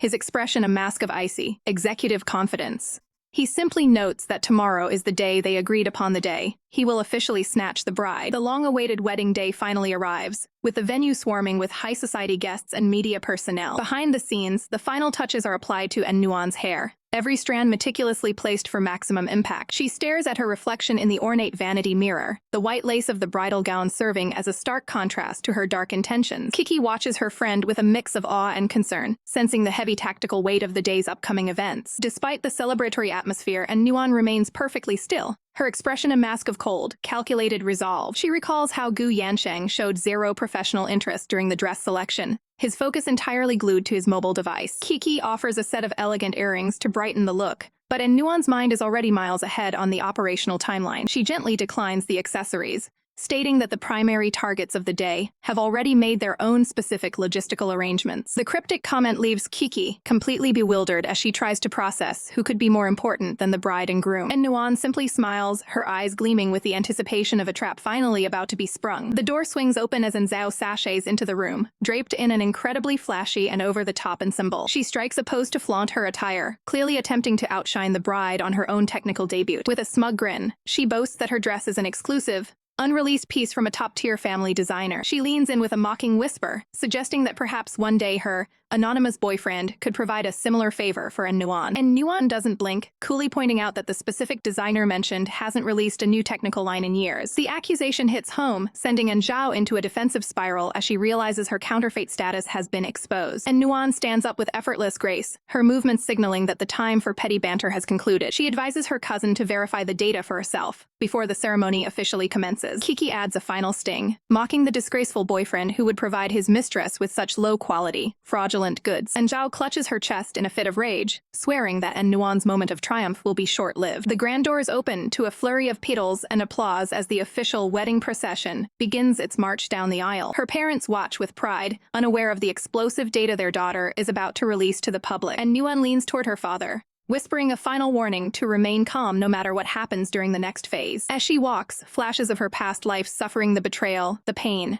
and the loss surge through her consciousness. Every step toward the altar is fueled by a burning desire for total retribution against those who destroyed her family. Gu Yansheng takes her hand with a deceptive smile, his touch feeling like ice against her skin. She looks him directly in the eye, maintaining her facade while internally counting down the seconds to his downfall. The priest steps forward to begin the ceremony, the solemn atmosphere masking the chaos brewing beneath the surface. And Nuan's gaze flickers toward the entrance, her tactical focus scanning the crowd for a specific missing variable. The guests sit in rapt attention, completely oblivious to the high-stakes power play unfolding before them. Scanning the rows of elites, she realizes that the one person she truly needs has yet to make an appearance. A wave of uncertainty hits her as she confirms that Jinghuai is nowhere to be found in the massive hall. She recalls the intense conversation from the night before, where the terms of their alliance were firmly established. She had challenged him one last time to prove his commitment to their shared objective of crushing the Gu family. Panic begins to set in as she wonders if she miscalculated the odds of his arrival. Gu Yansheng leans in, his voice dripping with fake sincerity as he celebrates their sacred union. And Nuan's grip tightens on her bouquet,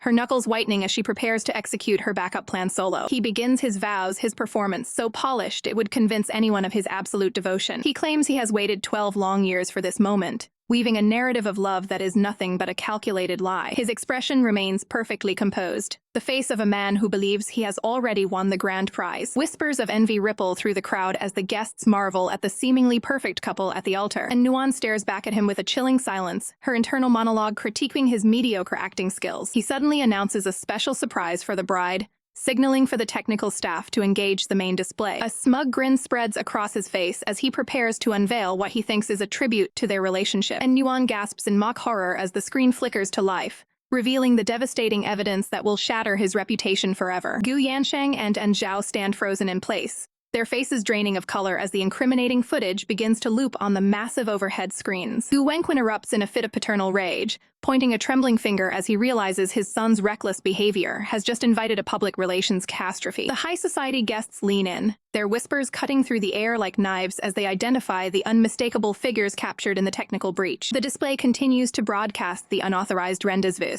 a stark and undeniable confirmation of the betrayal that was supposed to stay hidden. Terrified of the fallout, Gu Yansheng spins around and bellows at the technical crew to shut down the feed immediately. And Nuan instinctively buries her face in her hands, her shoulders shaking in a calculated performance of a bride whose world has just collapsed. She looks up with tears glistening in her eyes, her voice trembling as she asks how the man she was about to marry could be capable of such deceit. Behind the safety of her palms, her gaze is cold and analytical, gauging the exact moment the trap will snap shut on her targets. Panicking, Gu Yansheng lunges forward and seizes her wrist, his grip tight as he tries to maintain some semblance of control over the narrative. He pleads with her to listen, his voice cracking as he offers a desperate, unconvincing explanation for the visual data everyone just witnessed. Beads of sweat roll down his forehead as he stammers out a pathetic claim that the footage was nothing more than a sophisticated AI-generated fabrication. And Nuan lets out a soft sob, bringing up the specific technical details of the night, and Zhao escorted him home after the birthday gala. The mention of that specific date hits Gu Yansheng like a physical blow, his eyes widening as he realizes his timeline of lies is failing. Seeing no other way out, he points an accusing finger at Zhao, shamelessly shifting the entire blame onto her to save his executive standing. And Zhao stands paralyzed in her counterfeit gown, her heart shattering as she watches the man she loved sacrifice her for his own survival. He shoots her a murderous, threatening glare, silently warning her to play along with his narrative or face the consequences. Intimidated by his intensity, she looks away and tries to maintain a fragile front of innocence despite the mounting evidence. The guests remain unconvinced, their skeptical murmurs suggesting that this technical failure might be a deliberate strike against the Gu family's legacy. And Nuan's eyes narrow with predatory focus, refusing to let the targets retreat into a comfortable lie. She mocks his audacity in her mind, marveling at how he expects her to believe such a transparently false denial. Gu Yansheng leans in closer, his voice dropping to a low, manipulative tone as he promises his absolute loyalty once again. And Nuan plays her part to perfection, whispering that she's always felt Zhao was the preferred choice in his family's eyes. Desperate to pacify her, he places his hands on her shoulders and declares that she is the only perfect woman worthy of his status. And Zhao's expression twists into a mask of pure resentment as she hears her lover describe her as a worthless distraction. He continues to bury her, stating that Zhao lacks the intelligence and grace that Nuan possesses in abundance. And Nuan watches the cracks in Zhao's composure deepen, knowing that a woman's pride is the most volatile variable in this equation. Finally reaching her breaking point, Zhao screams his name with a fury that echoes through the entire cathedral. Gu Yansheng recoils in shock, his face going pale as he realizes he pushed his mistress too far. She snarls that she won't be cast aside, reminding him loudly of the passion he showed her while claiming to love another. A collective gasp ripples through the pews as the mistress provides the final, verbal confirmation of the technical footage. Gu Yansheng snaps at her to be quiet, his voice filled with a desperate, frantic energy as his reputation disintegrates in real time. And Nuan stands between them, a silent architect of chaos observing the two predators tear each other apart. And Zhao lunges forward, vowing that if she is to be humiliated today, she will drag him into the abyss along with her. She reveals the truth about her attire, shouting that Gu Yansheng bought her the dress specifically to overshadow the bride's appearance. He stands frozen, the sheer weight of her public betrayal stripping away the last of his professional composure. The guests recoil in disgust, the scandal of an affair with a prospective sister-in-law proving too much for even the most cynical socialites. Gu Yansheng's face contorts with a dark, animalistic rage as he realizes the magnitude of his defeat. In a final, violent act of denial, he delivers a sharp slap to Zhao's face, screaming that he never provided her with any such gift. She touches her stinging cheek, her eyes filled with a mixture of shock and a new,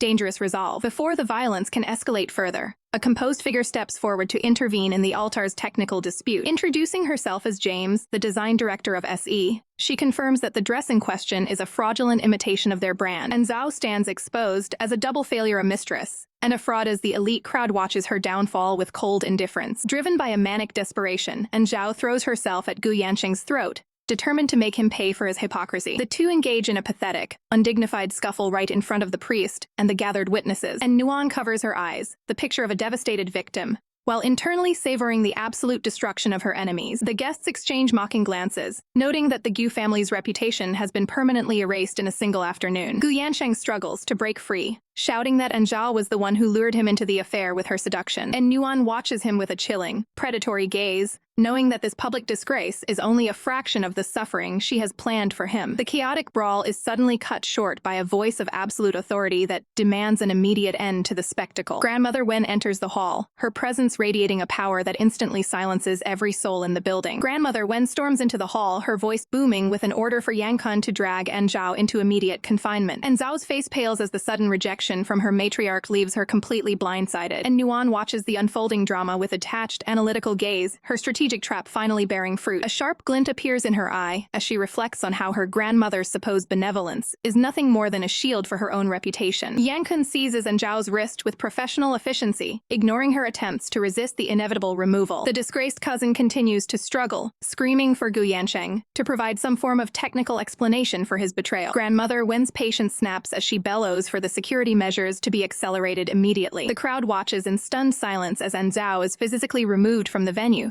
her desperate pleas echoing through the grand hall. With the distraction neutralized, Nuan and Gu Yansheng remain the sole focus of the assembled high society elites. The grandmother clears her throat, preparing to perform a masterclass in executive damage control for the media. She offers a thin, diplomatic smile while advising Gu Yansheng that his behavior was an unacceptable technical error that must never be repeated. Gu Yansheng seizes the lifeline, maintaining a facade of deep regret as he pleads for Nuan's forgiveness. And Nuan plays her part to perfection, allowing tears to well up as she questions if she can ever trust his data again. Her lips curve into a subtle, dangerous line as she prepares to deliver her final ultimatum. Gu Yansheng remains frozen, his executive pride hanging in the balance as he awaits her next move. Sensing the shift in power, Grandmother Wen warns Nuan not to jeopardize the family's prestigious standing before such a large audience. And Nuan continues her calculated performance of heartbreak, ensuring every guest witnesses her supposed devastation. She asks the room if she isn't the primary victim of this logistical nightmare, effectively weaponizing the crowd's sympathy. The guests begin to murmur in agreement, their collective data shifting toward a consensus of pity for the betrayed bride. Realizing his public standing is at stake, Gu Yansheng declares with fake sincerity that he would do anything to make amends. His hands tremble at his sides as he realizes the humiliating technical protocol he is about to perform. His legs begin to buckle under the weight of the social pressure and the eyes of the elite guests. The golden boy of the Gu family drops to his knees in a total surrender of his dignity before the altar. He looks up with a pained, desperate expression,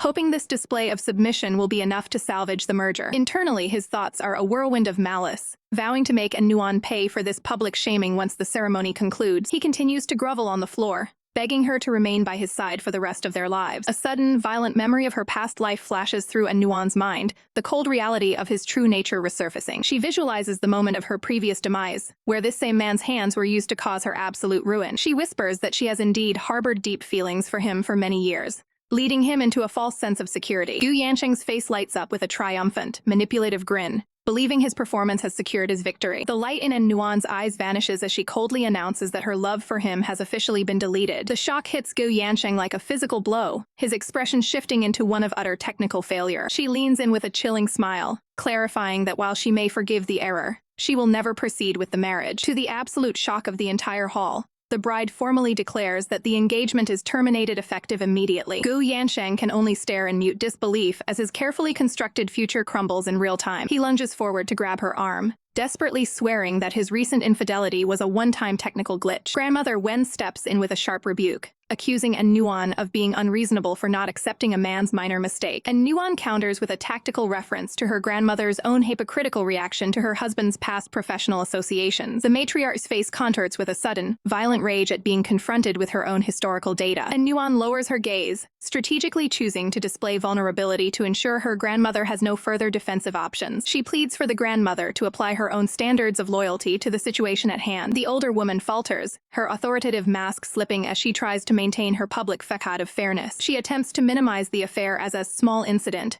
urging the couple to reconcile for the sake of family tradition. Gu Yansheng seizes the opportunity to physically intercept Nuan, trying to force a reconciliation by touch. The grandmother joins their hands, acting as the architect of a forced truce while Gu Yansheng makes empty promises of loyalty. And Nuan violently pulls her hand away, loudly declaring that a man who violates the technical terms of fidelity is unworthy of her. Grandmother Wen's composure finally shatters, and she screams that Nuan's stubbornness will leave her socially isolated forever. And Nuan stands her ground, questioning why she is being belittled for the failures of the man standing before her. The grandmother mocks her, claiming that no high society bachelor would ever consider a woman who refuses to tolerate such mishaps. She points out the glaring absence of the Yi family's hair, suggesting he was only playing with Nuan's emotions. For a brief moment, a shadow of genuine doubt crosses Nuan's face as she processes the missing variable in her plan. She looks out into the crowd, wondering if Jinghuai has abandoned her just as he did in her previous life. Grandmother Wen smirks with cruel satisfaction, believing she has finally broken her granddaughter's resolve. And Nuan draws herself up to her full height,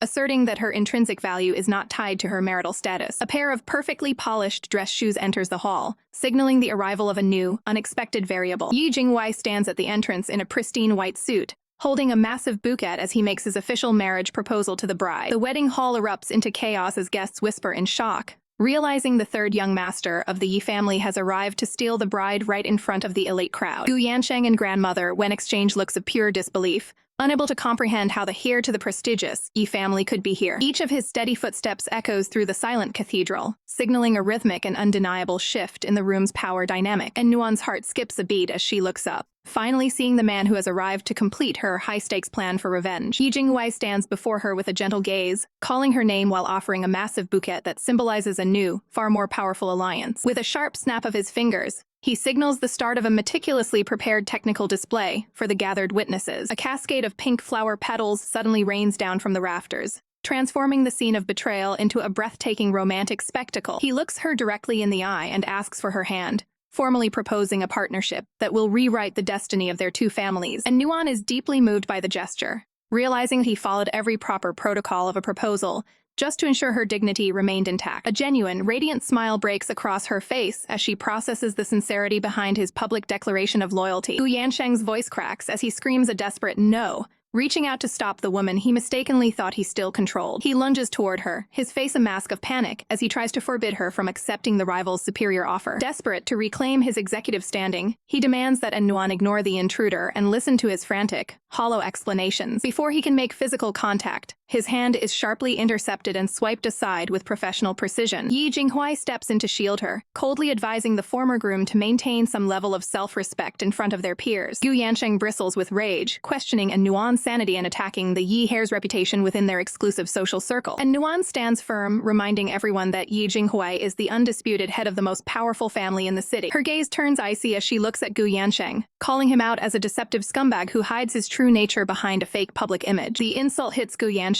like a physical blow, leaving him stammering and completely stripped of his professional composure. She mentally celebrates her defense of her new ally, feeling a surge of annoyance at anyone who dares to look down on his capabilities. Grandmother Wen slams her cane into the floor with a resounding crack, signaling her absolute refusal to accept this breach of tradition. She bellows at Nuan to stop making trouble, warning that switching grooms mid-ceremony will make their family a permanent laughingstock. Gu Yansheng stands paralyzed, his confidence crumbling as the comparison between him and his rival becomes painfully obvious to everyone. The grandmother and the disgraced groom stand together, trying to salvage the narrative by praising Gu Yansheng's supposedly superior standing in the community. A cold, calculating smirk plays on the old woman's lips as she assumes Nuan is simply using a bluff to secure a better marital deal. Jinghuai remains unfazed by their protests, preparing to provide a technical breakdown of why he is the only logical choice for her. He reaches out and takes Nuan's hand in his, a firm and reassuring gesture of absolute solidarity against their detractors. He begins by stating the undeniable data that the Yi family's heritage and global influence far exceed the Gu family's current assets. He lists his numerous professional achievements and youth awards,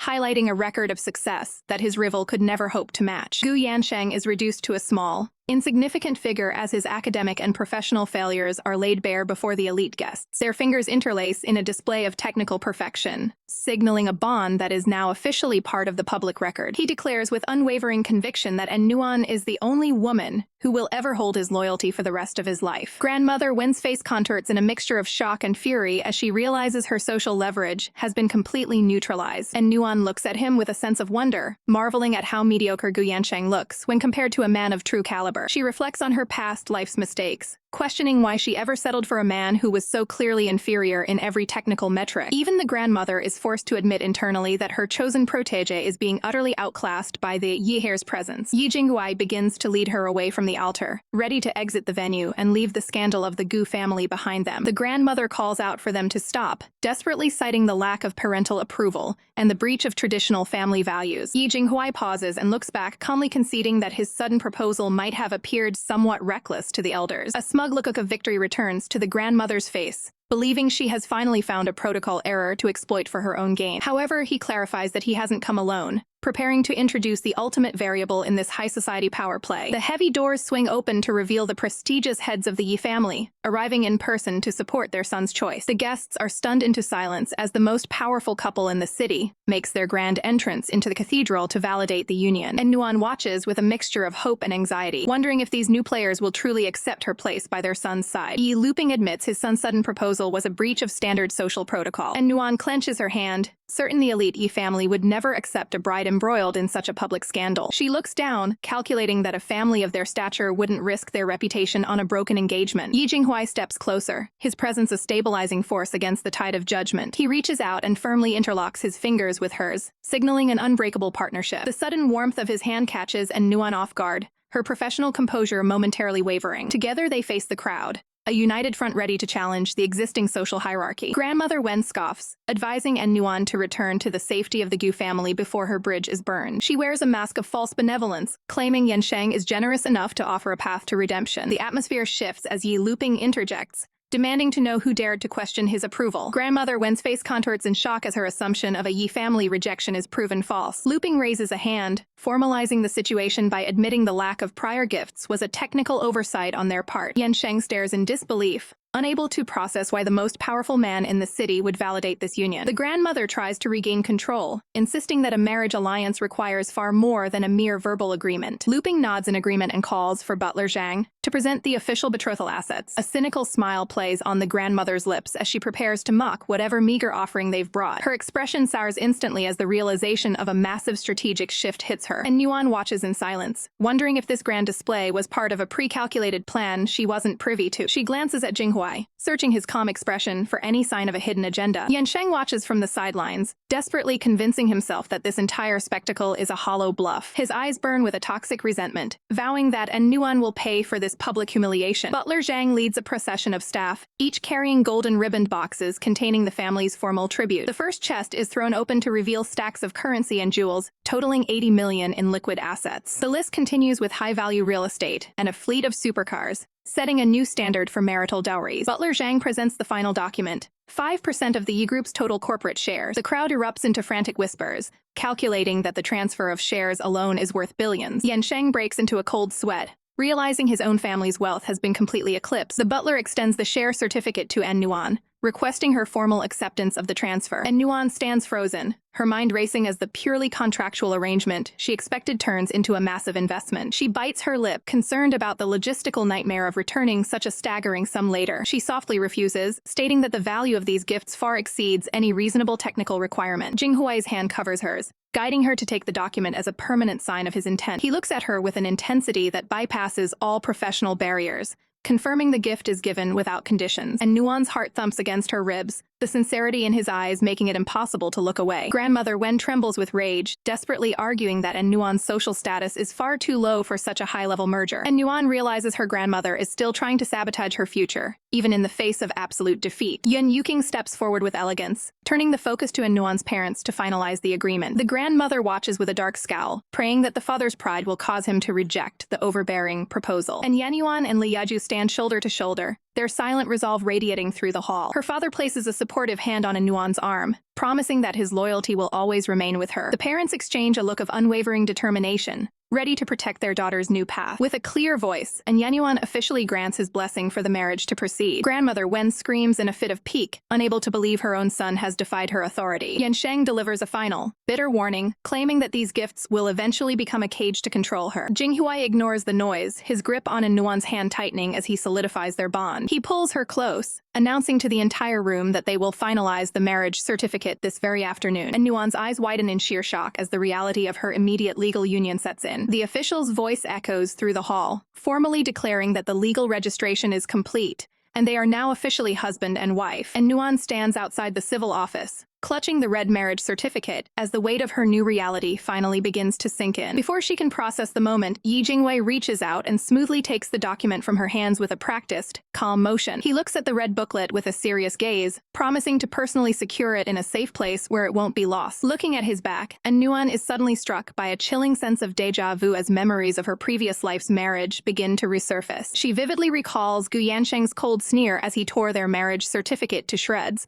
claiming that since they'd never divorced, the paper was a useless technicality. Her mind flashes back to the sight of him lounging with another woman, cruelly stating that Nuan was too boring to even deserve a place on the same legal document as him. Returning to the present, she watches Yi Jinghuai walk ahead, her mind swirling with technical doubts about his true intentions. A flicker of anxiety crosses her face as she wonders if this man, despite his current kindness, will eventually view her with the same level of contempt. Jinghuai's expression remains unreadable as he stares at the certificate, deciding that such a vital piece of data belongs in the most secure section of his private study. He stops and turns back with a questioning look when he hears her call his name from across the plaza. And Nuan bur her head slightly, offering her sincere thanks for his willingness to follow through with every protocol of their contractual arrangement. Her hand trembles as she grips the fabric of her skirt, assuring him that she won't be a burden if he ever decides to terminate the partnership. Jinghuai's jaw tightens as he processes her words, his expression shifting into one of unexpected intensity. And Nuan looks up in surprise, caught off guard by the sudden change in the atmosphere between them. He clears his throat and explains that a high-profile target, like Gu Yansheng, would certainly investigate any flaws in their story, making a legal registration a technical necessity. And Nuan realizes with a start that he is still prioritizing the strategic success of her revenge plan over his own convenience. He notes that after the public disaster of the previous ceremony, The social landscape is perfectly primed for their next move. A small, calculating smile touches his lips as he mentions that he has already prepared a special countermeasure for the occasion, and Nuan looks at him with newfound determination, promising to provide whatever technical support he requires to ensure their mutual success. Jinghuai reaches out and gently takes her hand, his touch firm and grounding amidst the chaos of the day. He pulls her closer and looks into her eyes, declaring his intention to provide her with a wedding ceremony that meets every standard of high society excellence. The scene shifts to a luxurious dressing suite, where the final preparations for a grand event are already underway. Kiki's jaw drops in comedic shock as she learns that the legal registration is already finalized, fearing Jinghuai's notorious reputation might complicate things. A disciplined line of professional maids greets Nuan, stating they have been dispatched to ensure every technical detail of her appearance is flawless. The head maid unveils a breathtaking gown designed by a master craftsman, noting its multi-million-dollar value as a fitting tribute to the bride's status. She then presents a massive natural diamond ring, an $8 million asset prepared well in advance for this specific moment. Even Kiki is pampered with a collection of high-end gifts, a calculated move by Jinghuai to show appreciation for her loyalty to the bride. The staff carefully opens a velvet box to reveal a priceless jade bracelet, a Yi family heirloom passed down through generations as a symbol of absolute acceptance. While Kiki wonders if the notorious playboy has genuine feelings, and Nuan assumes the extravagance is merely a tool to further humiliate their rivals, Kiki remains skeptical, pondering the sheer speed and perfection of the preparations as if every variable had been calculated weeks ago. As night falls, the magnificent estate is illuminated, setting the stage for the final phase of their high-stakes social maneuver. The intricate lace of the bridal veil trails across the floor of the cathedral as the ceremony begins in earnest, and Nuan steps into the grand hall, fully committed to her role in the partnership and the successful completion of the wedding. She looks radiant in her full bridal attire, her expression a mask of calm resolve as she approaches the altar. Jinghuai waits for her in a pristine white suit, his presence commanding the attention of every guest in the room. He takes her hands in his, softly reminding her that she was the one who initiated this daring gamble for power. They stand together before the witnesses, their eyes locked in a silent promise to see this professional alliance through to the very end. Jinghuai pulls her close, his presence acting as a solid anchor amidst the whirlwind of the ceremony. And Nuan's eyes flicker with confusion as she tries to decipher the hidden meaning behind his intense declaration. They stand together at the center of the grand cathedral, the architecture emphasizing the gravity of their new union. He maintains a firm, reassuring grip on her hand, ensuring she feels his unwavering support through every step. Jinghuai advises her to keep her gaze fixed forward, leaving the ghosts of her past behind forever. A sudden rush of adrenaline courses through her as she notices her heart racing at a frantic, uncharacteristic pace. Even the guests are stunned to see that the usually unflappable Yehair's fingers are visibly trembling with emotion. He admits to feeling a rare sense of nervousness, a testament to the massive technical importance of this specific event. His gaze softens as he focuses entirely on her, ignoring the hundreds of elite guests watching their every move. And Nuan is momentarily paralyzed by the realization that their every word is being captured for a massive national audience. A sea of professional photographers captures the moment,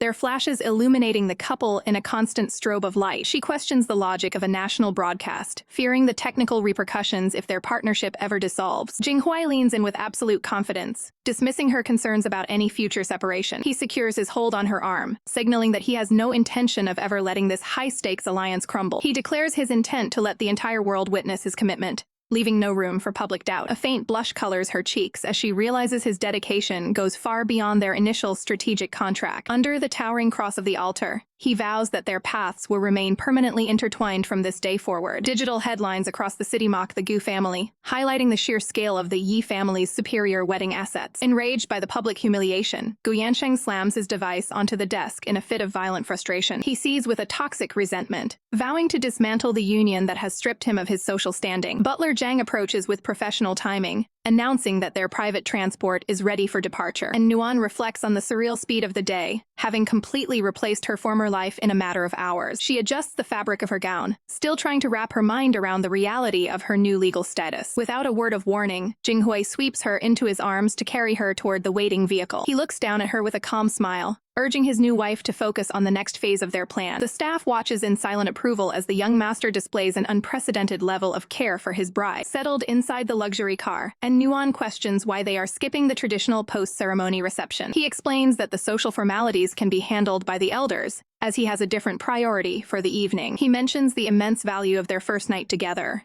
maintaining a strictly professional yet intense focus on her. She quickly reminds him that their arrangement is purely strategic, hoping to maintain their established professional boundaries. The car pulls up to a sprawling estate that stands silent and dark against the night sky. He leads her toward the dark villa, leaving her to wonder why the grounds aren't properly illuminated for their arrival. And Nuan scans the perimeter, confused by the sudden lack of high-end lighting she expected from the Yi family. Suddenly, small star-shaped lights begin to glow at her feet, tracking her every movement with precision. The entire path erupts into a sea of shimmering lights, transforming the dark garden into a celestial landscape. Shimmering strands of gold drape across the architecture of the house, creating a breathtaking visual display. She stands frozen in awe, completely overwhelmed by the technical precision and scale of the surprise. A massive firework explodes in the sky, signaling the start of a private pyrotechnic show just for them. They stand together in the center of the glowing garden, watching the sky fill with a barrage of vibrant colors. She looks at him with newfound appreciation, realizing the depth of the preparation he undertook for her sake. Under the canopy of the exploding fireworks, he promises that he'll never allow darkness to touch her life again. And Nuan stands alone in the master bedroom,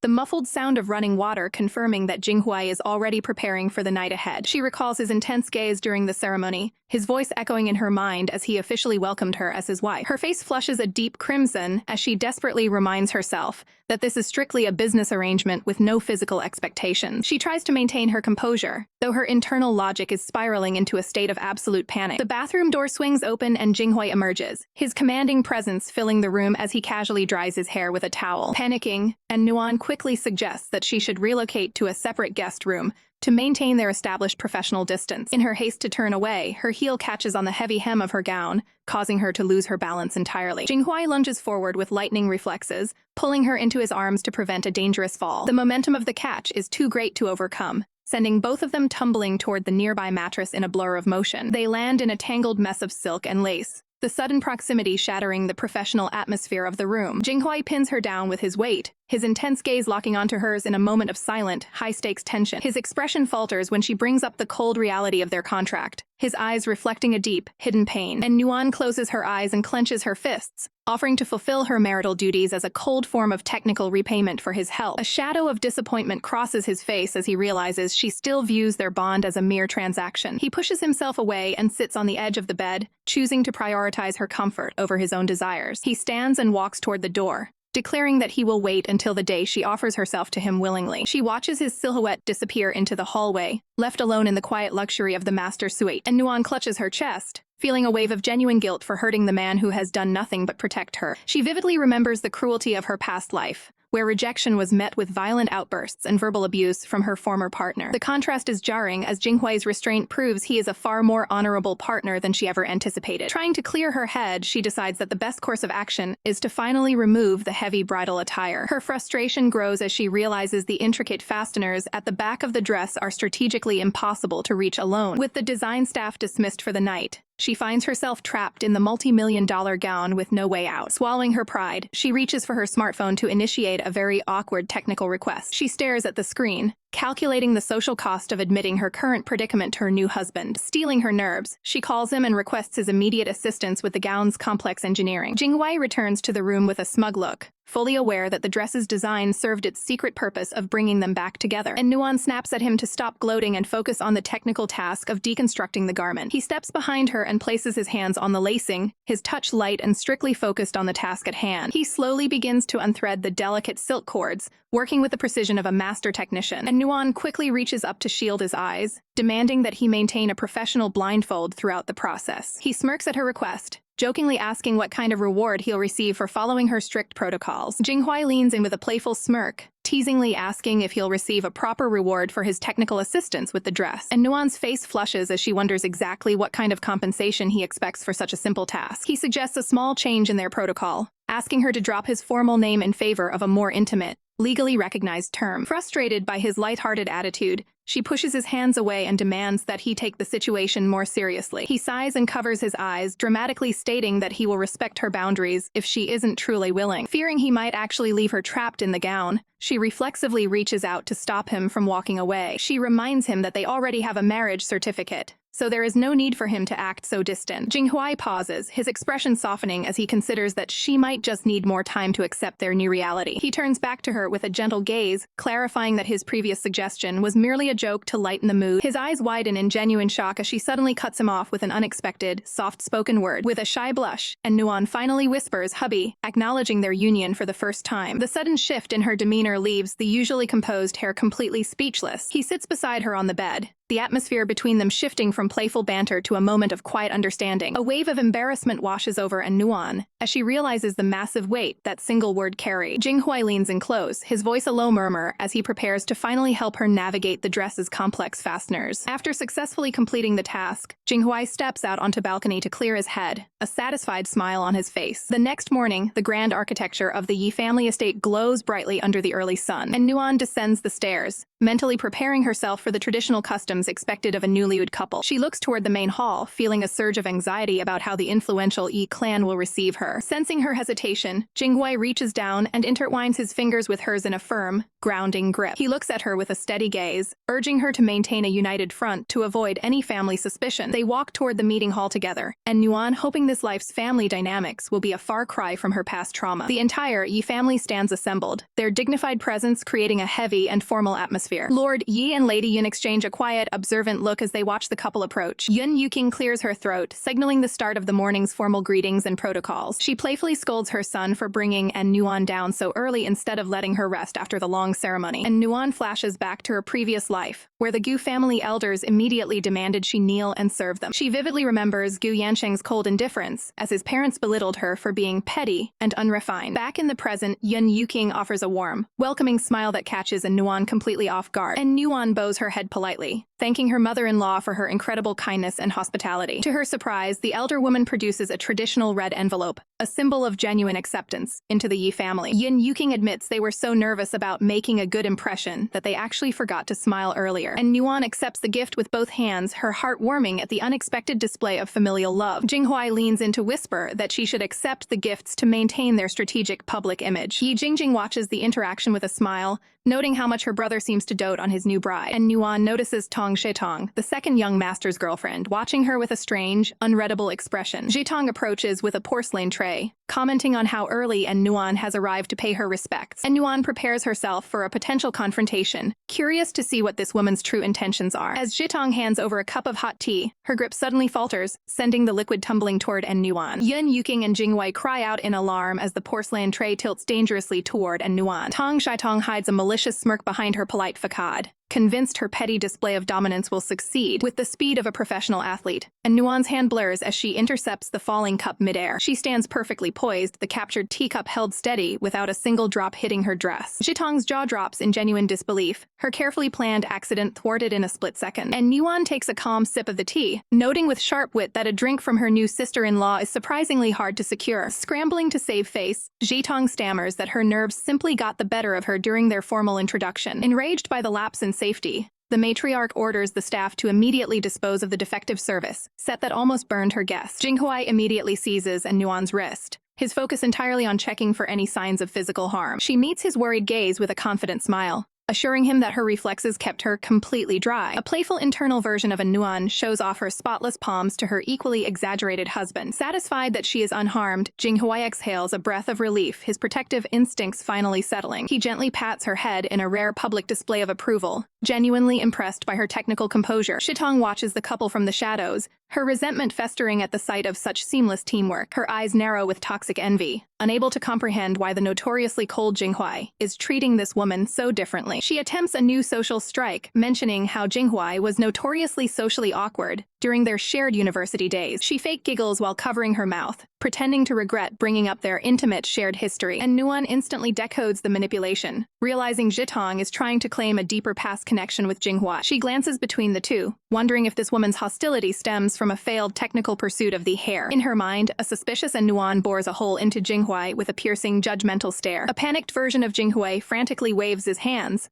desperately denying any hidden romantic history. In reality, Jinghuai maintains a stoic and professional silence, refusing to acknowledge the bait, and Nuan subtly pulls her hand away from his, the physical distance reflecting her need to handle this social conflict alone. She resolves that relying solely on her husband's protection won't be enough to survive the Yi family's internal politics. With a mask of icy politeness, she tells Zhitong that she has no issue with Jinghuai having a few unimportant friends. Zhitong retaliates by bringing up Nuan's very public and lengthy history with the rival Gu family, and Nuan's expression turns chillingly sharp as she recognizes the blatant attempt to humiliate her in front of the elders. Zhitong tries to backtrack, dismissively suggesting that Nuan is being far too sensitive about a harmless joke. And Nuan takes a calculated step forward, the sound of her heel striking the floor echoing like a gavel. She looms over the other woman, stating firmly that a joke only counts if the target is actually laughing. Jinghuai's internal self celebrates with a blush, absolutely thrilled that she used an intimate nickname to defend their union. He playfully admits that he wouldn't mind a little jealousy if it meant she truly cared for their partnership. Zhitong recoils, her face contorting in frustration as she realizes she has lost this particular verbal sparring match. The youngest daughter, Jingjing, glides into the conversation to smooth over the jagged social tension. She presents a beautifully crafted wooden box, offering it as a humble welcoming gift to her new sister-in-law. Jingjing explains that the handmade music box contains a special sleep aid fragrance she designed herself, and Nuan accepts the gift, noting the girl's reputation for being frail and shielded from the world's malice. Jingjing looks down shyly, hoping the lack of a high price tag doesn't make the gift seem unworthy of the Yi family, and Nuan warmly reassures her that the sincerity behind a handmade item is worth more than any diamond. A dark, knowing smile creeps across Zhitong's face as she watches the two women interact. She muses to herself that Jingjing's brand of sincerity might be a far more dangerous threat than Nuan ever imagined. Yun Yuking introduces her youngest daughter, Jingjing, explaining that the girl's frail health has kept her largely isolated from the outside world. Jingjing remains stiff and silent, her expression guarded as her mother looks to her for a reaction. A gentle smile finally crosses Jingjing's face as she softly admits that she has taken quite a liking to her new sister-in-law. And Nuan beams with relief, clutching the music box and confirming that she finds Jingjing just as pleasant. Jinghuai abruptly announces that his lack of sleep from the previous night is catching up to him, signaling his intent to retire to his quarters. Yun Yuking agrees instantly, urging the couple to head upstairs to the private suite she has meticulously prepared for their rest. And Nuan freezes in shock, her face heating up as she realizes the family expects them to share a single room for the afternoon. Jinghuai places a firm, steadying hand on her shoulder, his grip leaving no room for a public argument. He looks down at his wife with a calm intensity, directing her to follow him to their designated living space. And Nuan's internal thoughts spiral as she tries to calculate the technical implications of spending the next few hours in such close proximity. Jinghuai maintains a perfectly composed facade,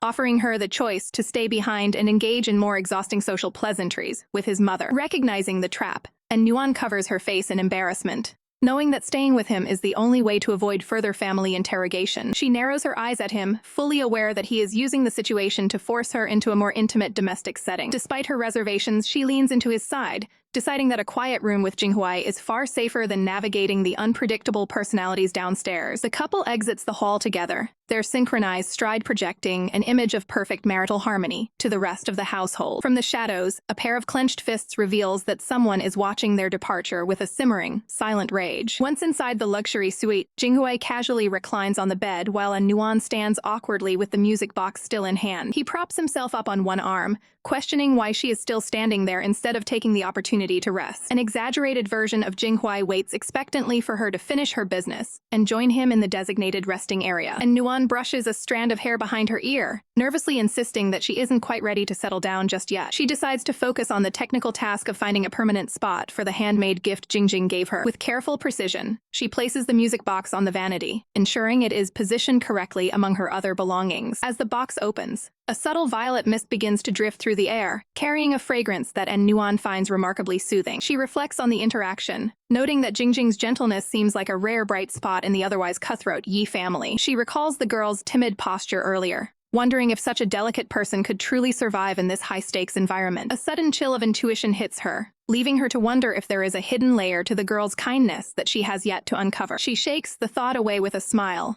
blaming her heightened paranoia on the years of psychological damage inflicted by Gu Yansheng. Outside the door, a Siamese cat pauses as it catches a whiff of the strange purple scent leaking from the room. The animal's fur bristles and its eyes widen as it detects something unusual within the drifting fragrance. The cat lets out a sharp, aggressive hiss, its predatory instincts reacting violently to the presence of the mist. Sensing a hidden danger, the creature bolts down the hallway, leaving the quiet corridor behind as the mist continues to spread. A sharp knock at the door breaks the silence as a staff member announces that the matriarch is requesting their presence for lunch. And Nuan wakes up from her spot on the sofa, stretching her arms wide as she acknowledges the servant's call. She crosses the room to the bed, intending to wake Jinghuai so they can maintain their professional schedule. She pauses to observe his sleeping face, noting that the absence of his usual cold intensity makes him look surprisingly approachable. She reaches out to gently pat his arm, calling his name to ensure they aren't late for the family gathering. Without warning, she feels a sudden pull on her wrist that sends her tumbling forward onto the mattress. Jinghuai sweeps her into a protective embrace, his reflexes ensuring she lands safely beside him as he wakes from his slumber. And Nuan finds herself suddenly pinned against the mattress, wondering if her husband is trapped in the middle of a vivid dream. Jinghuai mumbles her name in his sleep, his voice thick with a vulnerability she's never seen before. Her pulse quickens as she realizes the sheer intensity of the situation she's just been pulled into. He holds her close with a protective instinct that seems to transcend his conscious mind. He whispers for her not to cry, his fingers brushing against her skin as if trying to soothe a phantom sorrow. And Nuan studies his pained expression, questioning what kind of nightmare could make the stoic hair look so distressed. His eyes flicker open, the deep blue of his iris clearing as he begins to regain consciousness. He stares up at her in a daze,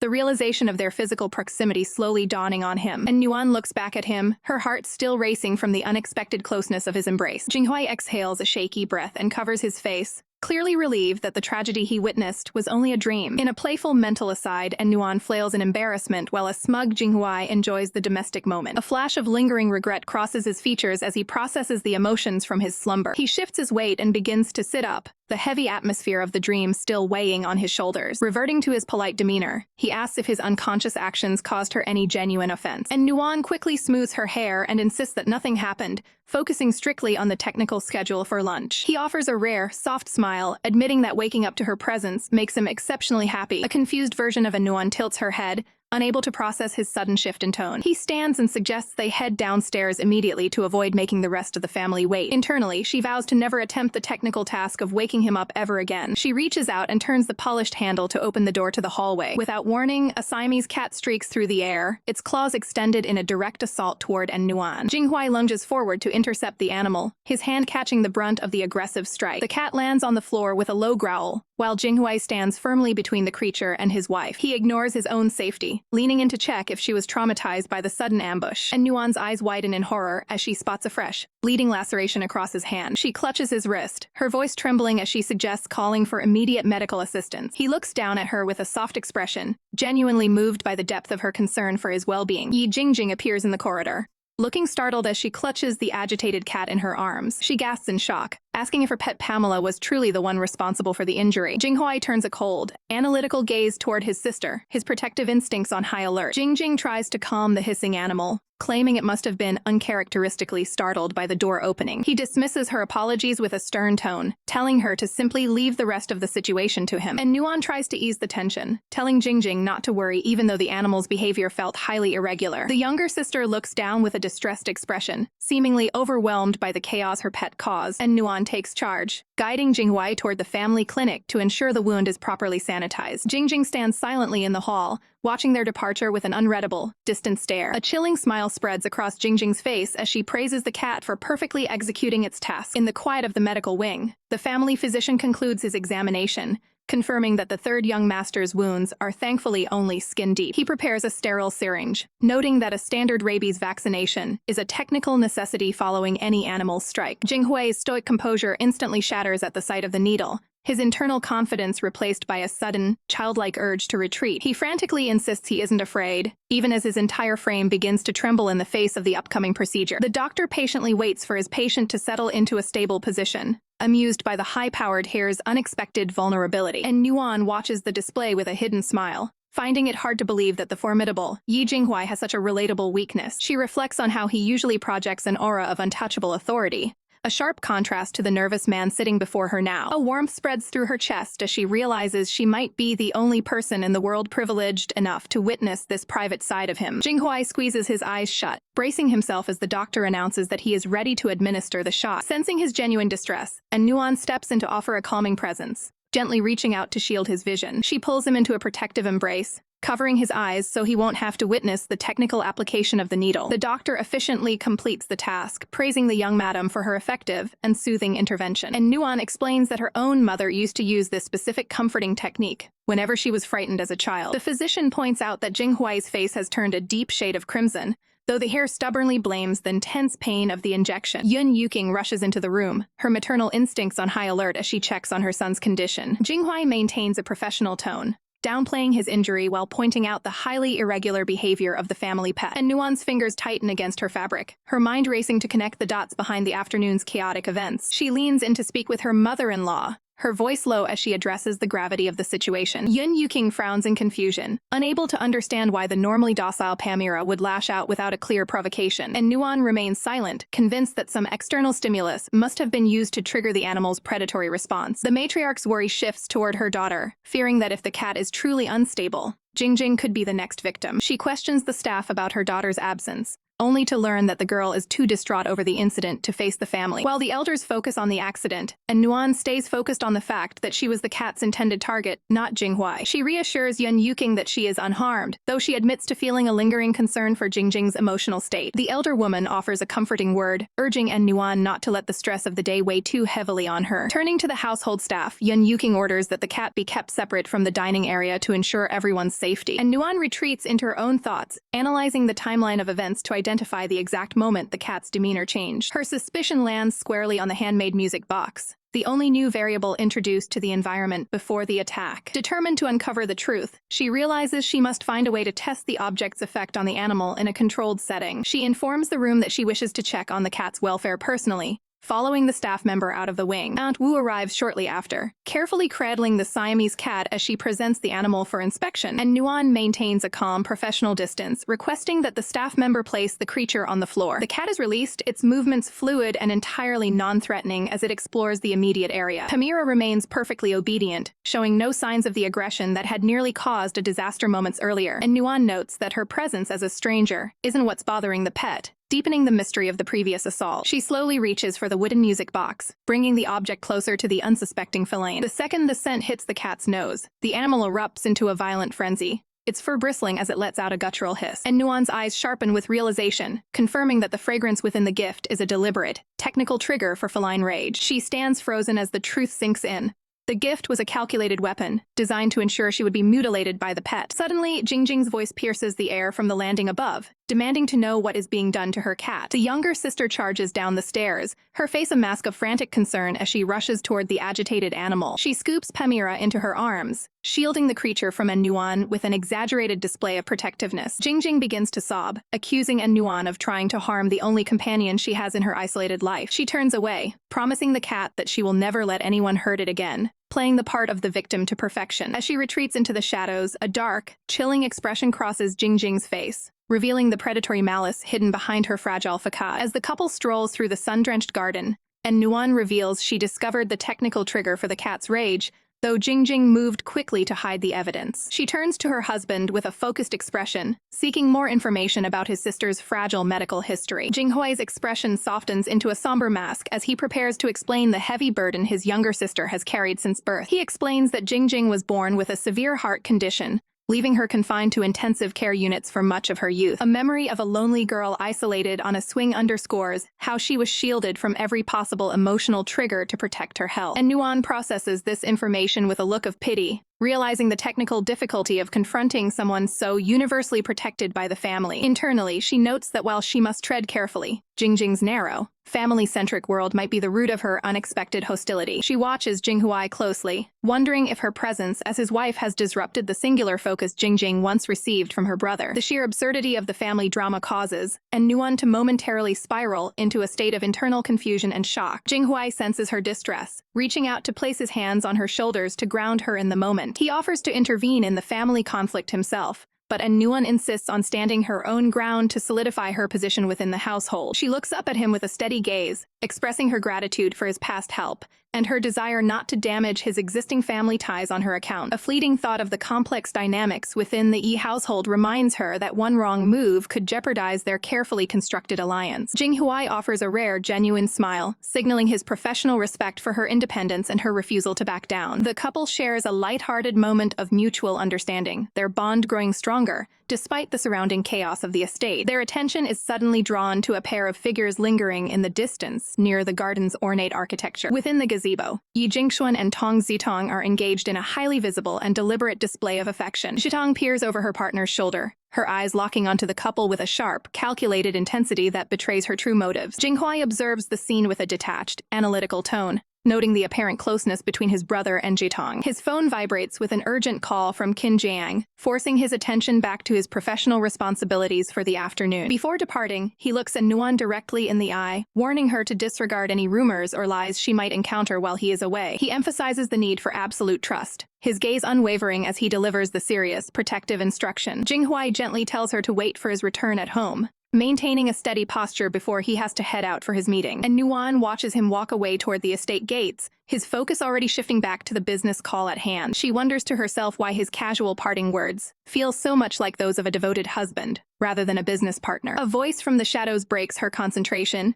questioning if her high-profile marriage is merely a technical contract. Zitong steps forward with her arms crossed, her presence immediately heightening the tension in the quiet garden. She lazily twirls a lock of hair, mockingly praising Jinghuai's taste while acknowledging Nuan's undeniable beauty. And Nuan maintains her professional composure, pointing out the hypocrisy of Zitong's public flirtation with the second brother. Zitong leans in with a chilling smirk, confessing that her display of affection was a calculated move designed specifically to get Jinghuai's attention. The realization hits Nuan like a physical blow.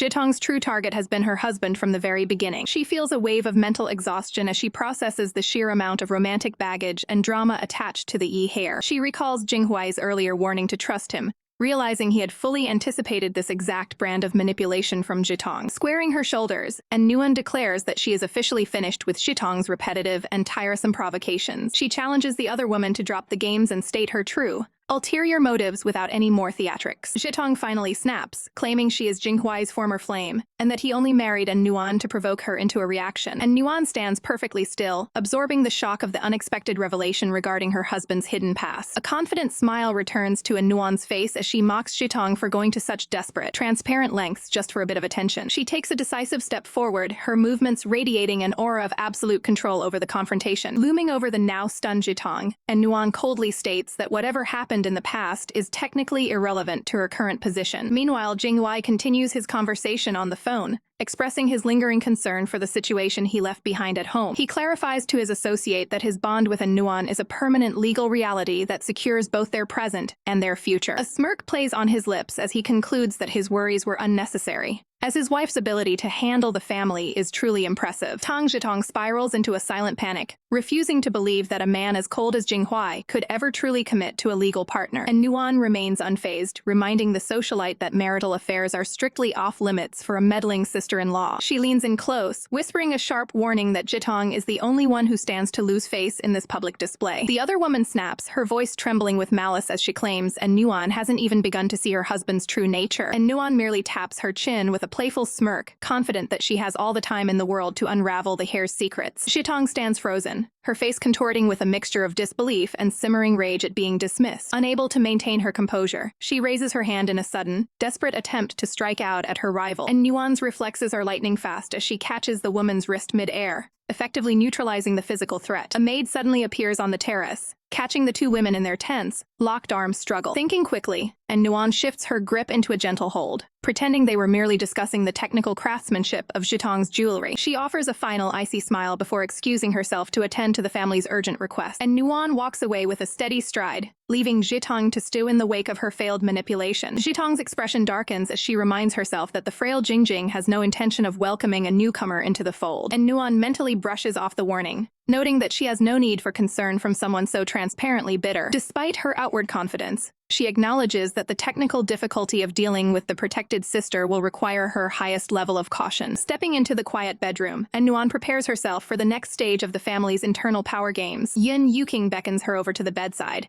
her maternal worry for her daughter clearly written across her face. Jingying lies against the pillows, her frail frame shaking from a series of weak, theatrical cuffs. The matriarch explains that her daughter was desperate to offer a personal apology for the chaotic cat attack earlier that afternoon. Looking downcast, Jingjing expresses her profound guilt, fearing that her new sister-in-law might harbor a hidden resentment toward her, and Nuan's eyes narrow slightly as she recognizes the technical maneuver to paint her as the hostile party in the eyes of the family. She reaches out to gently take the girl's hands, insisting that the incident was merely a technical accident that shouldn't weigh on her health. Jingjing beams with a look of pure innocence, praising Nuan for being such a remarkably kind and forgiving person. Watching the exchange, Yun Yuking is visibly relieved, noting that Jinghuai has truly brought a magnanimous woman into their home. Seizing the moment of goodwill, Jingjing asks for a brief, private conversation to properly bond with her brother's wife. The matriarch agrees and exits the room, leaving the two women alone in the heavy silence of the medical suite. Surrounded by the opulence of the Yi estate, the atmosphere shifts as the masks of politeness begin to slip. Jingjing sighs with a look of feigned sadness, claiming she envies Nuan's freedom to love without the constraints of a failing heart. She leans in to share a secret,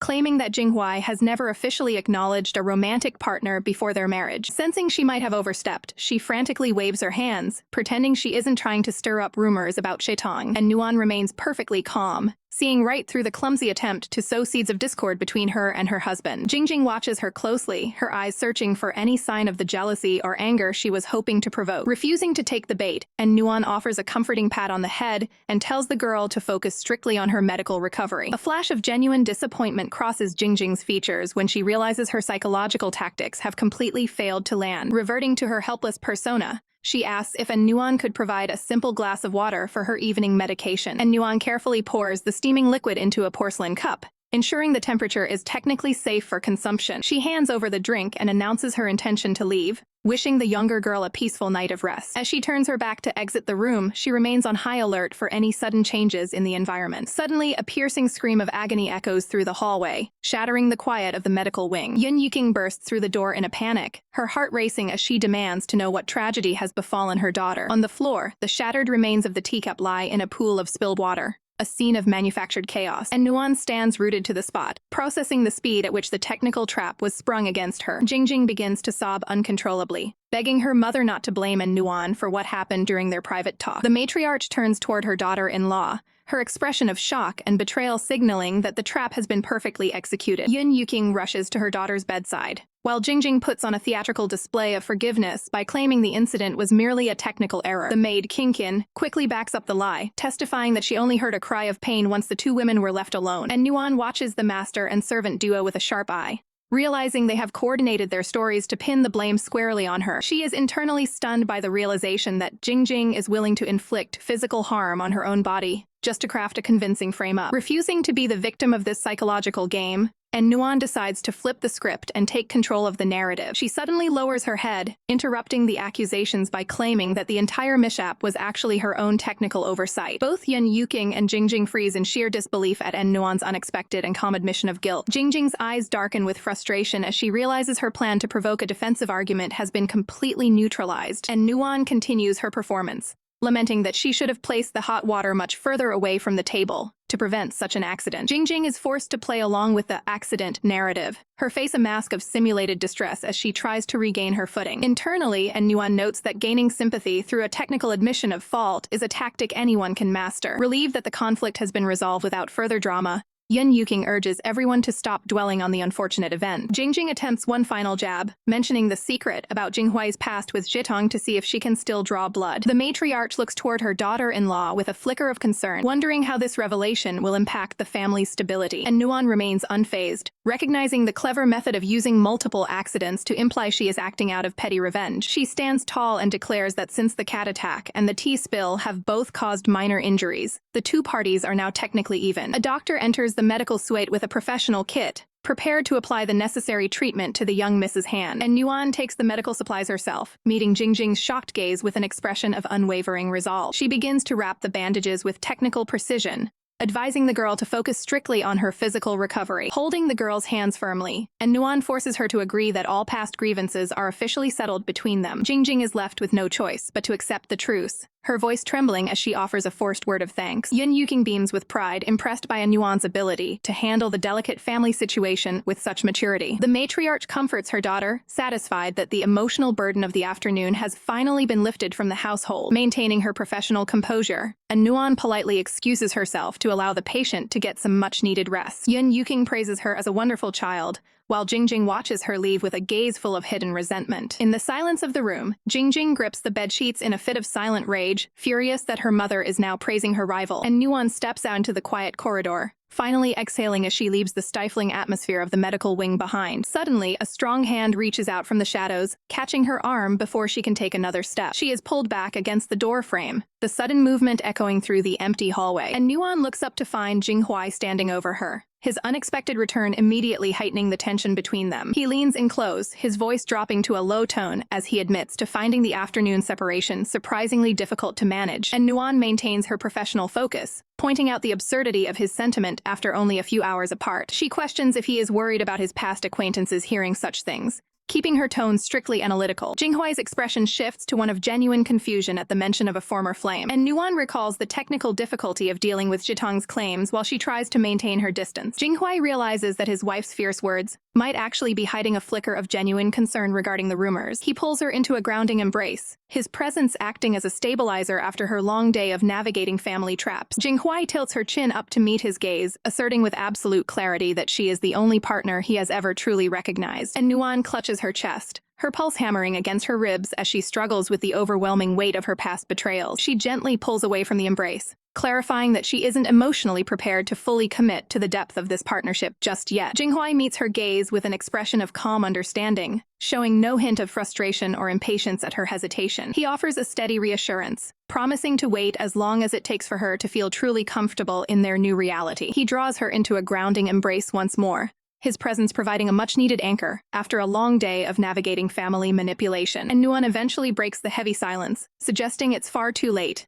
and they should both focus on getting some rest. She looks at him with a mix of uncertainty and fatigue, her mind still processing the rapid shift in their professional dynamic. Her eyes lock onto the single bed in the room, immediately recognizing the logistical headache of their technical living arrangement. Jinghuai catches her staring at the furniture and offers a light-hearted observation about her intense focus on the sleeping situation. In her mind, she weighs the discomfort of the couch against the risk of family gossip if they were to request extra supplies from the staff. Deciding to avoid a scene, she grabs a plush pillow and declares her intention to sleep fully clothed for the night. Jinghuai offers a polite nod, promising to maintain absolute professional decorum once his evening routine is complete. She playfully nudges him toward the bathroom, eager to end the awkward tension of their shared quarters for the evening. The sound of the running shower soon echoes through the suite, marking a brief moment of solitude for the exhausted hair. Sitting on the floor, Nuan tries to steady her racing thoughts and clear the mental baggage that has followed her into this life. A dark memory of her former husband's cruelty flashes through her mind, serving as a cold reminder of why she must remain so guarded. She stares ahead with a steely gaze, vowing that in this life, she will never allow history to repeat itself. Quiet footsteps approach across the carpet as Jinghuai finally exits the bathroom, his routine finished for the night. He stands in the center of the room, appearing refreshed and ready to conclude the exhausting day's events. He pauses for a moment, his expression shifting as he takes in the quiet scene of the bedroom, and Nuan has already succumbed to her sheer exhaustion, her head resting against a soft plushie as she sleeps soundly. Jinghuai looks down at her with a soft, analytical gaze, noting how much energy she has spent navigating the various family traps. He steps forward with deliberate care, ensuring his movements don't disturb her hard-earned moment of rest. He carefully lifts her into a steady hold, finding her lack of resistance a rare moment of absolute peace between them. Carrying her across the room, he maintains a professional focus to ensure her sleep remains completely undisturbed. He gently lowers her onto the bed, arranging her form with careful precision to ensure her maximum comfort. He pulls the light blanket over her, ensuring she is adequately protected from the chill of the night air, and Nuan shifts slightly under the covers, remaining completely oblivious to her change in location during the night. He lingers at the bedside for a moment, wondering if her unconscious trust in him is actually deeper than she admits. The following morning, Nuan wakes to find her hand resting firmly against a solid, warm surface. Jinghuai covers her hand with his own, his grip steady as he greets the new day beside her. She stares at him in sheer disbelief, demanding to know how she ended up in the bed after starting the night on the floor. He teases her with a smirk, suggesting she was the one who instinctively sought out a source of warmth in the middle of the night. Their lighthearted banter is cut short by a frantic maid shouting an urgent warning from outside the bedroom door. Both of them sit up immediately, their professional instincts kicking in as they prepare for a new family crisis. The maid delivers the chilling news that a tragedy has occurred involving the family's cat in the swimming pool, and Nuan's expression turns serious, realizing that the temporary peace of the night has been shattered by a fresh scheme. The sun rises over the sprawling Yi estate, but the morning light brings no peace to the household. A maid rushes forward, her uniform damp and her face pale as she cradles the lifeless, sodden body of the family pet. And Nuan stands frozen, her mind instantly racing through the technical implications of this sudden tragedy. The maid explains that the cat was found floating in the pool, turning a quiet morning into a scene of cold suspicion. Yun Yuking arrives with Jingjing in tow, her maternal instincts immediately flaring at the sight of the commotion. Jingjing's eyes widen in display of pure horror as she catches sight of her beloved Pamela. The cold reality of the cat's death is undeniable, its fur matted and limp in the maid's trembling hands. Overcome by the shock, Jingjing begins to hyperventilate, her hand clutching at her chest as she struggles to remain upright. Her mother tries to offer comfort with promises of a replacement, but the girl's grief is vocal and inconsolable. Suddenly, Jingjing's sorrow sharpens into a jagged blade of accusation as she points a trembling finger at her rival. And Nuan meets the girl's gaze, her expression a mask of calm even as she realizes she is the primary target of this new performance. The air in the corridor turns frigid as the silent tension between the two women becomes a technical battlefield. Jingjing screams that Nuan killed the cat out of petty revenge for the previous day's confrontation. She collapses against her mother, continuing to hurl venomous accusations while the matriarch watches in stunned silence. And Nuan remains perfectly still, analyzing the theatricality of the moment with a seasoned, professional eye. Jinghuai steps forward with a commanding presence, shielding his wife and ordering his sister to stop making baseless claims. He glances back at Nuan, his protective stance offering a brief moment of stability amidst the chaotic psychological warfare. Jingjing's voice cracks as she questions how her own brother could defend someone she views as a cold-blooded murderer. The emotional strain reaches its breaking point as the girl's eyes flutter, signaling a total physical collapse. Yun Yuking catches her daughter's limp form, frantically demanding that Jinghuai call for immediate medical assistance. Within minutes, the courtyard is crowded with vehicles as the family prepares for an emergency hospital run. The matriarch approaches the couple, her face etched with the heavy burden of a mother caught between two fires. She pauses, her fingers twisting nervously as she prepares to make a difficult technical request for the sake of her daughter's health. Her eyes reflect a deep conflict, knowing that the peace of the household depends on a delicate balance of presence and absence. She gently explains that Jingjing's condition is too fragile to risk another confrontation, subtly asking Nuan to stay behind. And Nuan offers a polite, understanding smile, showing no sign of the internal frustration at being sidelined by a lie. Relieved by the lack of resistance, Yun Yuking offers a quick word of thanks before rushing toward the waiting car. The couple is left standing in the wake of the departure, the silence of the estate feeling more like a tactical pause than a true peace. And Nuan advises Jinghuai to accompany his family, noting that his presence is required to maintain the family's technical facade. She assures him that she will return to the villa to gather her essentials and prepare for the next move in this high-stakes game. He places a steadying hand on her shoulder, reminding her to reach out immediately if the situation at home changes. As he departs and Nuan watches him go, her mind already shifting back into the analytical mode of a master strategist. Back in the solitude of her study, she settles in front of her computer to begin a deep dive into the events of the morning. She recalls the maid Kinkin and the suspicious speed with which she supported Jingjing's previous fabrications. A quick review of the household details confirms that Kinkin was the only staff member with exclusive access to the cat, and Nuan realizes that the maid is a critical component of the technical trap that has been set against her. She pulls up the security feed for the swimming pool, searching for the technical evidence needed to clear her name. A frown touches her lips as she discovers that a vital segment of the footage has been expertly scrubbed from the system. She acknowledges the meticulous planning involved in this setup, realizing she is dealing with a surprisingly competent adversary. A confident smirk plays on her face as she concludes that even a deleted recording won't be enough to stop her pursuit of the truth.